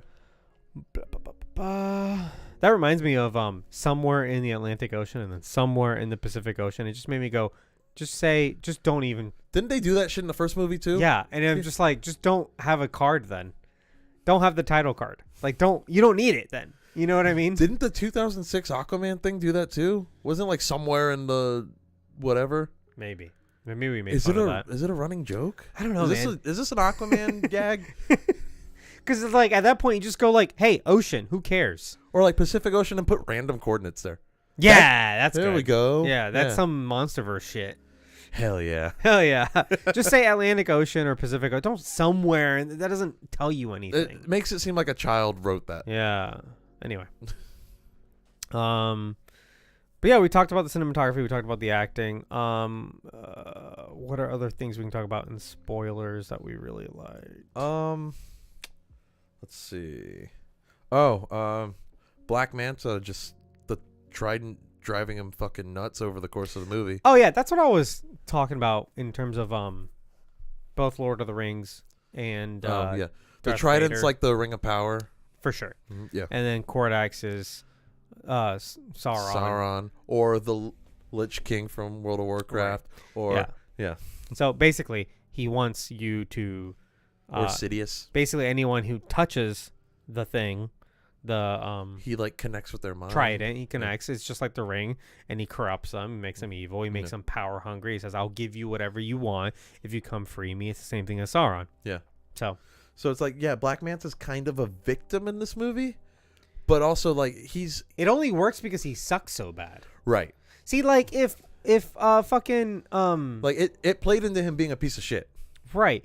If Randall Park's character picked up the trident, which he does for a second, he just sees all the visions. He gets scared. He gets scared. He's not going to go and try to take over the world. No, he's like, we need to fucking stop everything we're doing right now because this is horrifying. And there's the scene where Orm picks it up, and now he's tempted by ultimate power because he is way stronger than Black Manta. Yeah, but he is fighting it. Right, and he does a good job of fighting it. Yeah. Yeah, because Kordax is like, oh, you're perfect for this. Yeah. Like, You're way better than that last guy. Fuck that last guy. I'm done with it. That human piece of shit. Knock him over the edge. I do love that part where he just punches him. Oh yeah, that was fun. But this is also where I get some of that Darth Vader reference. There's a part where Randall Park is like walking up on him, and he kind of like sees him kind of vulnerable in his quarters or whatever. Yeah. And he gets mad at that, shuts the door. I'm like, that's the Darth Vader scene. It's straight out of Empire Strikes Back, which is fine. It's just like that. It's the same thing. Yeah. But no, Black Manta was done really well in this, and I think it's because they played into him being a piece of shit, and they were able to like, you know, he plays unhinged pretty well. I thought the actor's really good. Yeah. He's one of those actors that I think should be on the short list.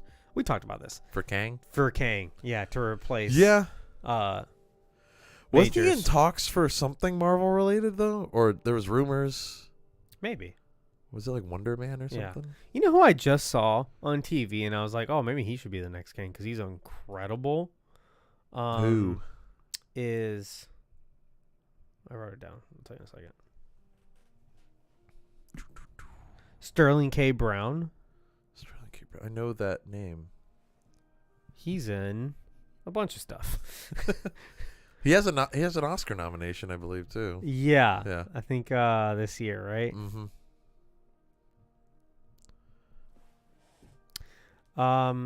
Oh God, he is a lot older than I thought. He's almost 50. Oh wow. He was in 47 years The old. People versus O.J. Simpson. Yeah. American Fiction. He was in Black Panther. He was in Black Panther. I think he was the uncle. That gets at the beginning of the movie. Yeah. Yeah. Can't forget Angry Birds movie 2 and Frozen 2. Oh yeah. Angry Birds the movie too. So yeah, Classic. American Fiction. That's what you're referring to. He also had an so this is where I saw him yesterday. I'm rewatching Brooklyn Nine-Nine. And yeah, how far in Brooklyn? How much have you seen that show? All right. So weird fact: I have only seen the Halloween heist episodes, and always on accident.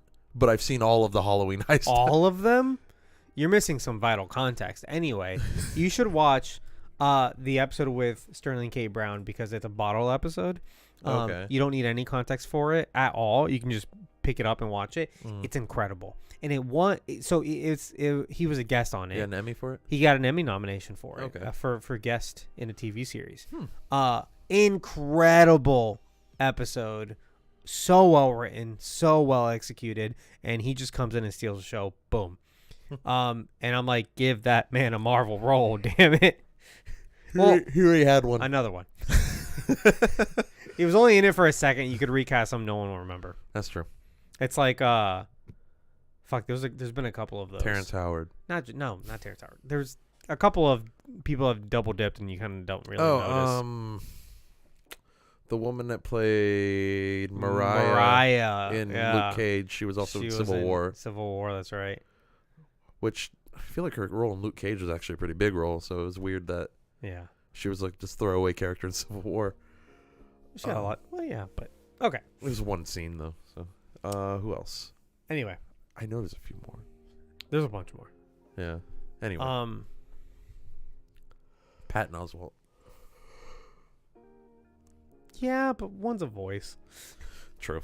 And one's not canon. Yes, it is. It's like, it's the most interconnected any show has been with the movies. Shut up. Anyway. I don't care about Agents of S.H.I.E.L.D. You should, is all I'm saying.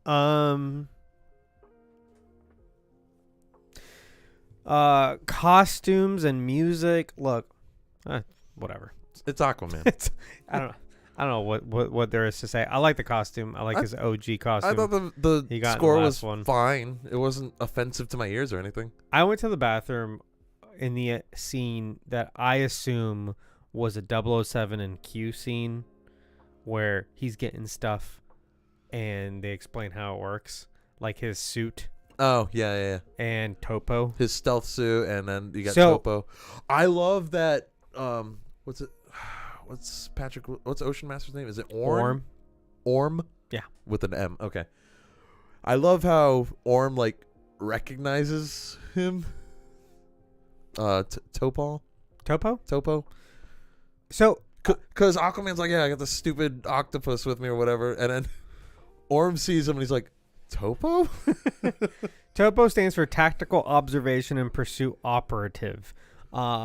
He's a tactical covert operative for Atlantis that aids Arthur. He's like in the freeing 007 Orm of and on their quest. Atlantis. In addition to several instruments such as the drums. In addition to playing several instruments such as the drums, we see him in the first movie playing the drums. Yeah. So, was there a scene that explained Topo? Yeah. That's when I was in the bathroom. Yeah. What happened? They just kind of explained what he does, and then... Is he a robot or is he an octopus? He's an octopus. Okay. Yeah, he's a living thing. They just communicate with him. Yeah. Okay, cool. He's their field operative. Okay, that's awesome. It's kind of funny. All right, that's all I needed to know. Yeah. And then he gets a suit, and I guess at some point they tell him it's a stealth suit. Yeah. Okay, cool. Yeah. See, I missed that scene, so I had to put it together in context when he started disappearing. Like, what the fuck? I was like, oh, shit. Yeah, I love that. No, they explain all that too. I love that suit. I think it's a great costume. It's from the comics. There was a whole era where he wore a similar costume. A stealth suit. Yeah. And It's that color too, right? yeah, it looks just like that. It's great. I like it way better than like the golden scaled. No, I love that suit. I don't know. It's such a great. You know why? Because it looked at the comics and looked at the classic costume and it said, "How can we bring this into live action without it looking gaudy and stupid?" And it looks that. kind of gaudy. I think it did it well. Also, it worked out really well that when he's introduced in Justice League, he just has like a green costume. And it's like, okay, it looks scaly and it looks like from Atlantis or from another world. It looks very alien, but it's like not his iconic look. And then he earned his iconic look in that movie. I think from a costume perspective, I think it works out perfectly. All right. Ha. Anyway. His stealth suit's still Did cooler. you know that Willem Dafoe's character, who was killed off screen in this movie, it made me question. Was he not killed in the first movie? Exactly. That's what I thought. I was like, oh shit, did he die in the first movie? And I forgot. No, he survived in that movie. He was going to be in this movie, scheduling conflicts with Willem Dafoe, so they killed him off screen. I wonder if it was Spider-Man. Something to do with Spider-Man, I think. No way. That movie was 2 years ago, dude. There's no way.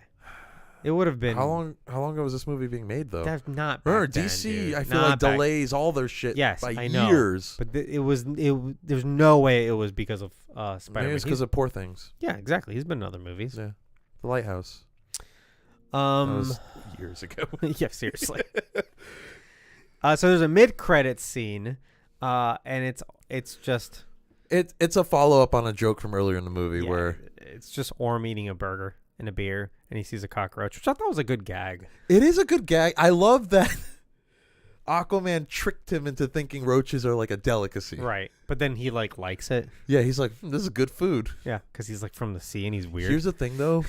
That last scene, it really made me want like a greasy burger. Oh, no, for sure. Oh, 100%. And when the lady brings it out, she's like extra greasy, just like you asked. Yeah. I was like, I was like, love that this. looks good. You had a greasy burger today. Did that not help? It helped a little bit. Yeah. Okay. That was a pretty greasy burger. Yeah. Like you walked into my house with a greasy burger. Yes, I did. You're proud of it too. Anyway, so this post-credit scene takes the place of, or maybe, I don't know, but there were scenes that we knew going into this that were filmed for Batman both, was supposed to be in this movie. Yes, for Batman. For both Michael Keaton and Ben Affleck. They were spotted on the Warner Brothers lot. Yes.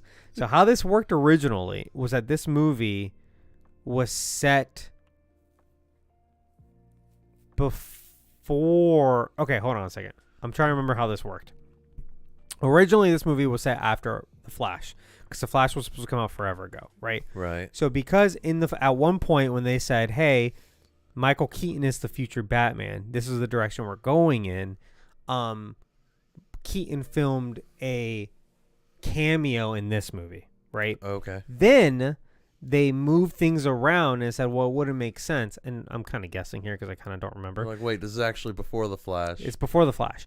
Then things got redelayed and this got shuffled after The Flash again. But by which point they had already talked to both Henry Cavill and Ben Affleck because they were both to supposed come back. Yep. And so in a really quick fashion, both Henry Cavill and Ben Affleck filmed a few cameos. And then they were swiftly cut. Yes. Henry Cavill filmed a cameo for Black Adam. That came out. Right. He also filmed another cameo, probably for The Flash, that was cut. Oh, I kind of want to watch that scene again just to see Henry Cavill in the Superman scene. I know. But fuck the Black Adam Trust movie. me. I know. Meanwhile, Affleck filmed a cameo for this.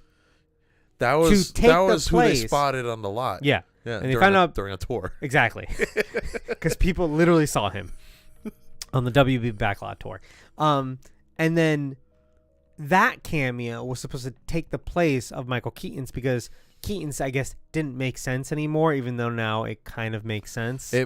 It would have made more sense. But after what we actually got in The Flash, it would have made 0 sense. 0 sense, because Keaton didn't survive in that movie. But remember, there was 3 different endings to that movie, and they were waiting to see how it would play out. Right. Imagine if we also had a cameo with George Clooney. Exactly. It gets wild. Yeah. So they had all these different options available. What kills me is that they had 2 options to put Batman in this movie, and they said neither. So, which, like, at this point, it's fine because it's not going to lead to anything. So whatever. Or it's not fine because it's not going to lead to anything. So there's nothing why to not lose. do it? Exactly. Yeah. So, my theory, and I've seen this other places too. So, but I also thought of it, is that the scene would not have been a post-credit scene, although I'm sure they might have filmed a different post-credit scene. It would have been earlier in the movie. I think that first action scene when Aquaman is fighting the pirates, I think Batman was there too. Because it's so chopped up. When he's like telling his story to the kid. Yeah. And I think that whole, I'm telling it to a kid and it's framed as like that. I think all of that is a reshoot because it's a perfect way of cutting in and out of that action sequence. Like the reason why it looks weird is because they probably cut Batman they out chopped of it out. But they made it work in the movie as being like just cutting back to him, like exaggerating a story. Think about it. Yeah. All the shots with Batman, and they just cut out, and they have Aquaman in the present tell it as if it's a story. Yeah, you see what I'm saying? If you're gonna cut it, I guess that's a clever way to do it. But it doesn't. It didn't need to be done. To me, it doesn't work because I thought the entire first act of the movie was so weird and choppy. It's a lot of tell don't show. Yeah. It's a lot of Aquaman just like, hey, this is what my life is now, and I go over here. And he's like, I have a kid now. I love it. I have a kid. I don't really understand politics. I hate that. I'm snoozing through the meetings, and it's like, dude, you could have just filmed scenes to show of all this stuff happening. Yeah. And so it's at that point it kind of becomes clear that like they had filmed some stuff, and they're like, oh yeah, but we're actually gonna cut this shit, you know. But we still want to use some of it. Yeah. I really think that opening scene in the Pirates is both Aquaman and Batman fighting together. Keep in mind, remember the sailors are like super excited. They're like, oh, these heroes are here. I really think that's what's on their faces, is that they're seeing Aquaman and Batman fighting together. Okay. But again, fucking leave it in. Remember, The Flash had all these cameos, and they're like, yeah, whatever, dude. It's the last Wonder Woman movie. was in it. Wonder Woman's in it. Batman's or Affleck's Both in it. Batmans are in it. Clooney's in it for no other reason than a gag. Again, Isn't Clooney's Batman supposed to still be Keaton's Batman? no, it's a different universe. I thought it was supposed to be like the same. No, Oh, okay. it's like he reset the universe again, and now there's an No, unrecognizable I mean like Batman. in the old movies. Oh yes. That's supposed to be the same Batman throughout, right?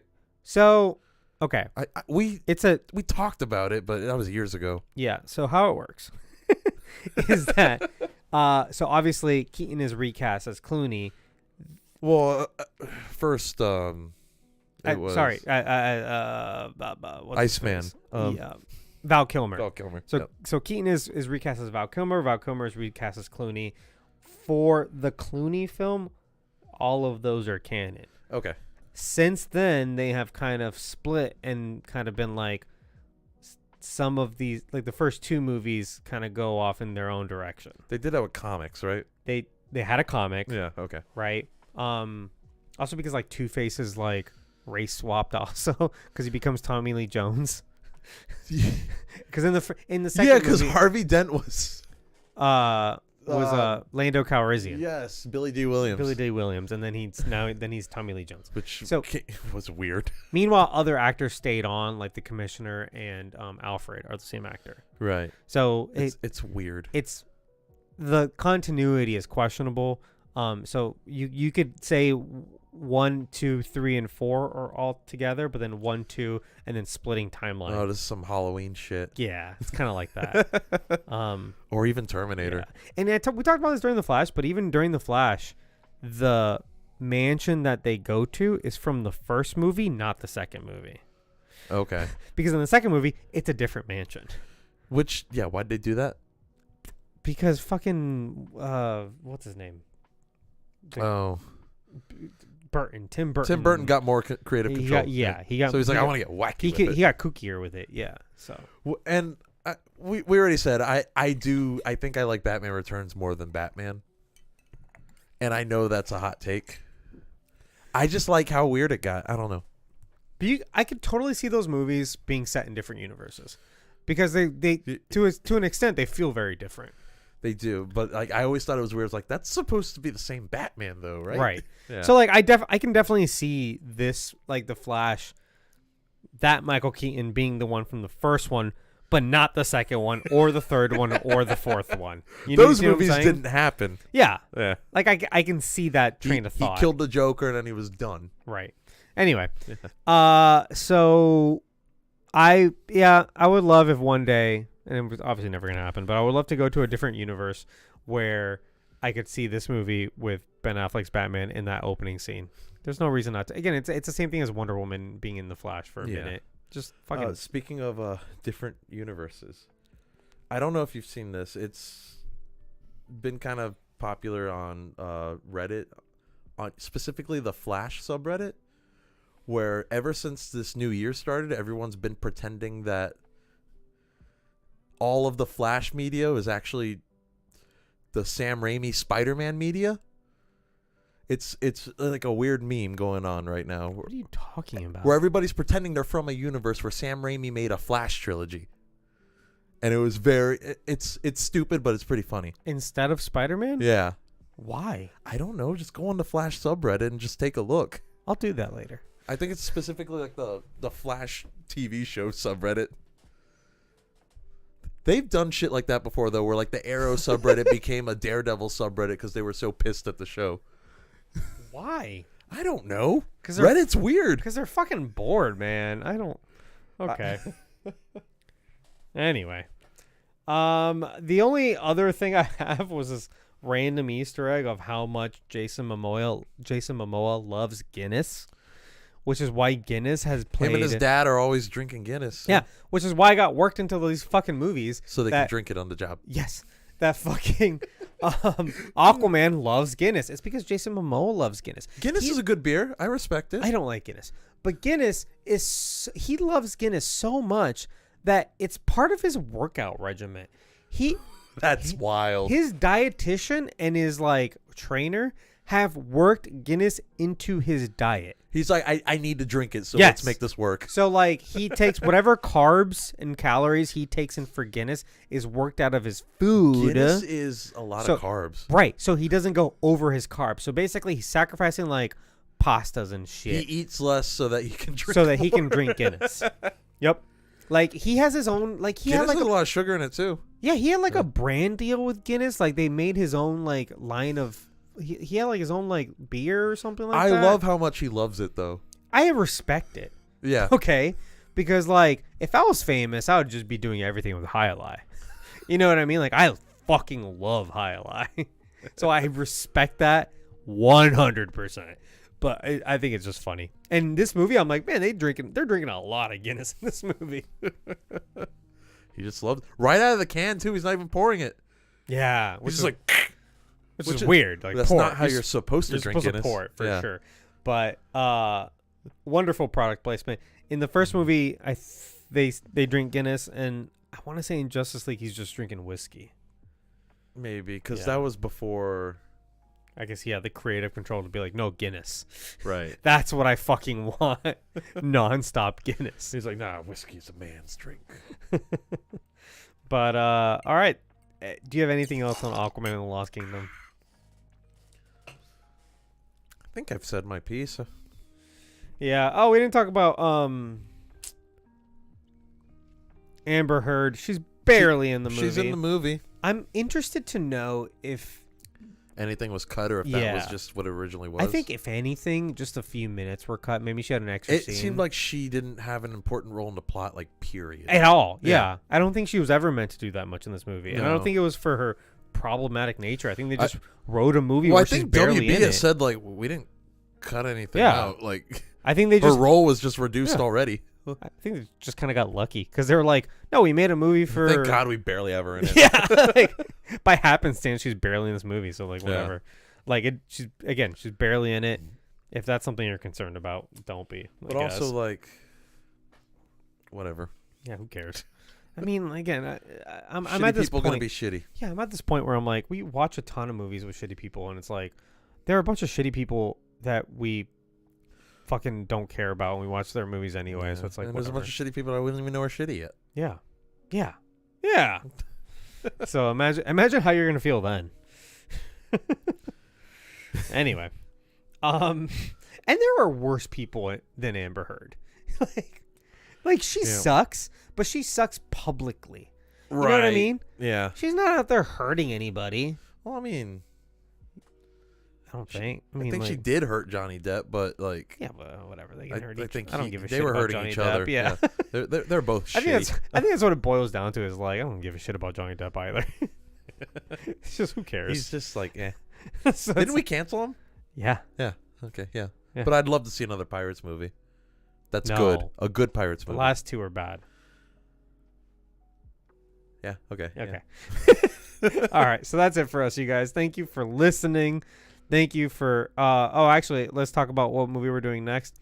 We are doing The Last Airbender. Dun dun dun. By M. Night Shyamalan. Yo, fuck that movie. Yeah. I got a chip on my shoulder. You already know it's going to the Phantom Zone, but Ooh, we still I feel like I'm gonna have depressing facts about this. But one. we're dude, I forgot all about depressing facts. Can you bring that back? I can try to. Oh, dude, The thing is, I have to be able to find them. Mario, all the actors are just talking shit about the movie so much. right. That, There's tons of stuff on this movie. Yeah. There's so much out there. I obviously Avatar: The Last Airbender, Netflix live action adaptation is coming out, so we're gonna review The Last Airbender, is what it's called, the 2010 M. Night Shyamalan movie. Based on the first time I wanted to walk out of a theater. Based on the global phenomenon Avatar: The Last Airbender. Meanwhile, on Where's Mephisto, as the show comes out, it's all going to drop at once. I'm pretty sure it's a Netflix show. It's only, 8 episodes? It's 8 or 10. Okay. I think it's 8. We'll be talking about the Netflix show on Where's Mephisto, only on our Patreon. So please, please, please, if you love us, go drop a few dollars and listen to that. But other than that, guys, we'll be back next. So we'll do that next. And thank you for listening. Thank you for subscribing. Thank you to that piano dude for our musical intro. Make sure you leave a rating and review on Apple or Spotify, wherever you get this podcast. Make sure to tell a friend, please. And if you've told a friend, thank you so much for telling that friend. I'm trying to work up some sort of merch thing. So if you'd like a t-shirt. I have had people asking me about merch. We should do that. It's been 3 years. We should It's probably. crazy that we don't even sell a t-shirt with our logo on We it. should probably just sell a t-shirt. If you like to wear a t-shirt with our stuff on it, that's probably coming up. Or like a coaster. Yeah, or we can get some a fun koozie designs going. We just or gotta. something. Or a magnet. Or a sticker. So you're gonna open up a Redbubble shop and just put our logo on it. Correct. If you want to do that, that's going to be available soon. If you live in Florida and are going to MegaCon, we're going to be at MegaCon this upcoming weekend. There's no way this episode comes out by then. I'm going to try to get this episode up by then. So, If you were at MegaCon, did you see us? yeah. If you want to hang out with us at MegaCon, find us. We'll be there. We'll love to say hi and take a picture. Send us a message or something on like Instagram, on Twitter. Yeah, because we Either of those. have met up with a fan last year. We did. It was a good time. Yeah. So that's MegaCon in Orlando, Florida, this upcoming weekend. We will be there. If you want to hang out with us, you can. If you want to support the show, you can do so on Patreon, where you get our second podcast. Where's Mephisto? Berto, where are we looking for Mephisto right now? Most recently, Echo. well, we had finished What If. Yeah. And we had most recently done Echo. That's right. Just the whole series in like one episode. Yes. And then again, that's where we talk about all the upcoming streaming shows. Looking for Mephisto, seeing Mephisto's going to pop his ass in them. Yeah. And next will be Netflix's Avatar: The Last Airbender. Yes. If you want to hang out with us, that's as low as $3, and there's a free trial. So just do it. Just do the trial. Do the trial, consume a bunch of content. Maybe you'll fall in love with us. Hell yeah. If you want to hang out with us throughout the week, we are on Discord. The link is linked below. It's absolutely free. If you want to be a part of the show, we stream all these shows live on Twitch. You've known that for sure by now. That's twitch.tv/filmsfrompz. Also, our streams are on X/Twitter. So that's Films from PZ. And I hate that it's two names. I know, though. dude. It gets confusing too. And on YouTube, Films from the Phantom Zone, also live on there. So come hang out with us, talk to us. If you do, you'll be like our friends, Zach the Fat Man, Philly to the J, Blake's Takes. Arculus, also Summer through Blake's Takes. Yeah. And I think that's it. That's all we had today, yeah. Talking to us, being a part of the show, come do that. You can find us on Instagram, Films from the Phantom Zone, Twitter, Films from PZ, TikTok, Films from PZ. And other than that, guys, I think that's it. We'll see you guys next time with The Last Airbender. Hell yeah. And also, we are, I think Sable might be a part of it. We also had a segment with Blake's Takes talking about that movie. So we're going to do a couple of fun things to commemorate the Did any event. of our other friends send anything in like we requested? No, but I also talked to Blake's Takes for like 20 minutes, so I think that's enough. You know what I mean? Yeah. Like, we're just going to balloon the episode out if we ask for more. I know, but it could be a fun way to get our friends involved. We're not getting Max. He's too busy. He's and Summer's, not, though. That's the thing. Summer He's said not, no. He makes himself busy. Yeah. Summer said no. She said no. We asked her several times. I'm so upset. I'm upset, too. Okay, goodbye. Bye. Yeah, she literally said no. Wow.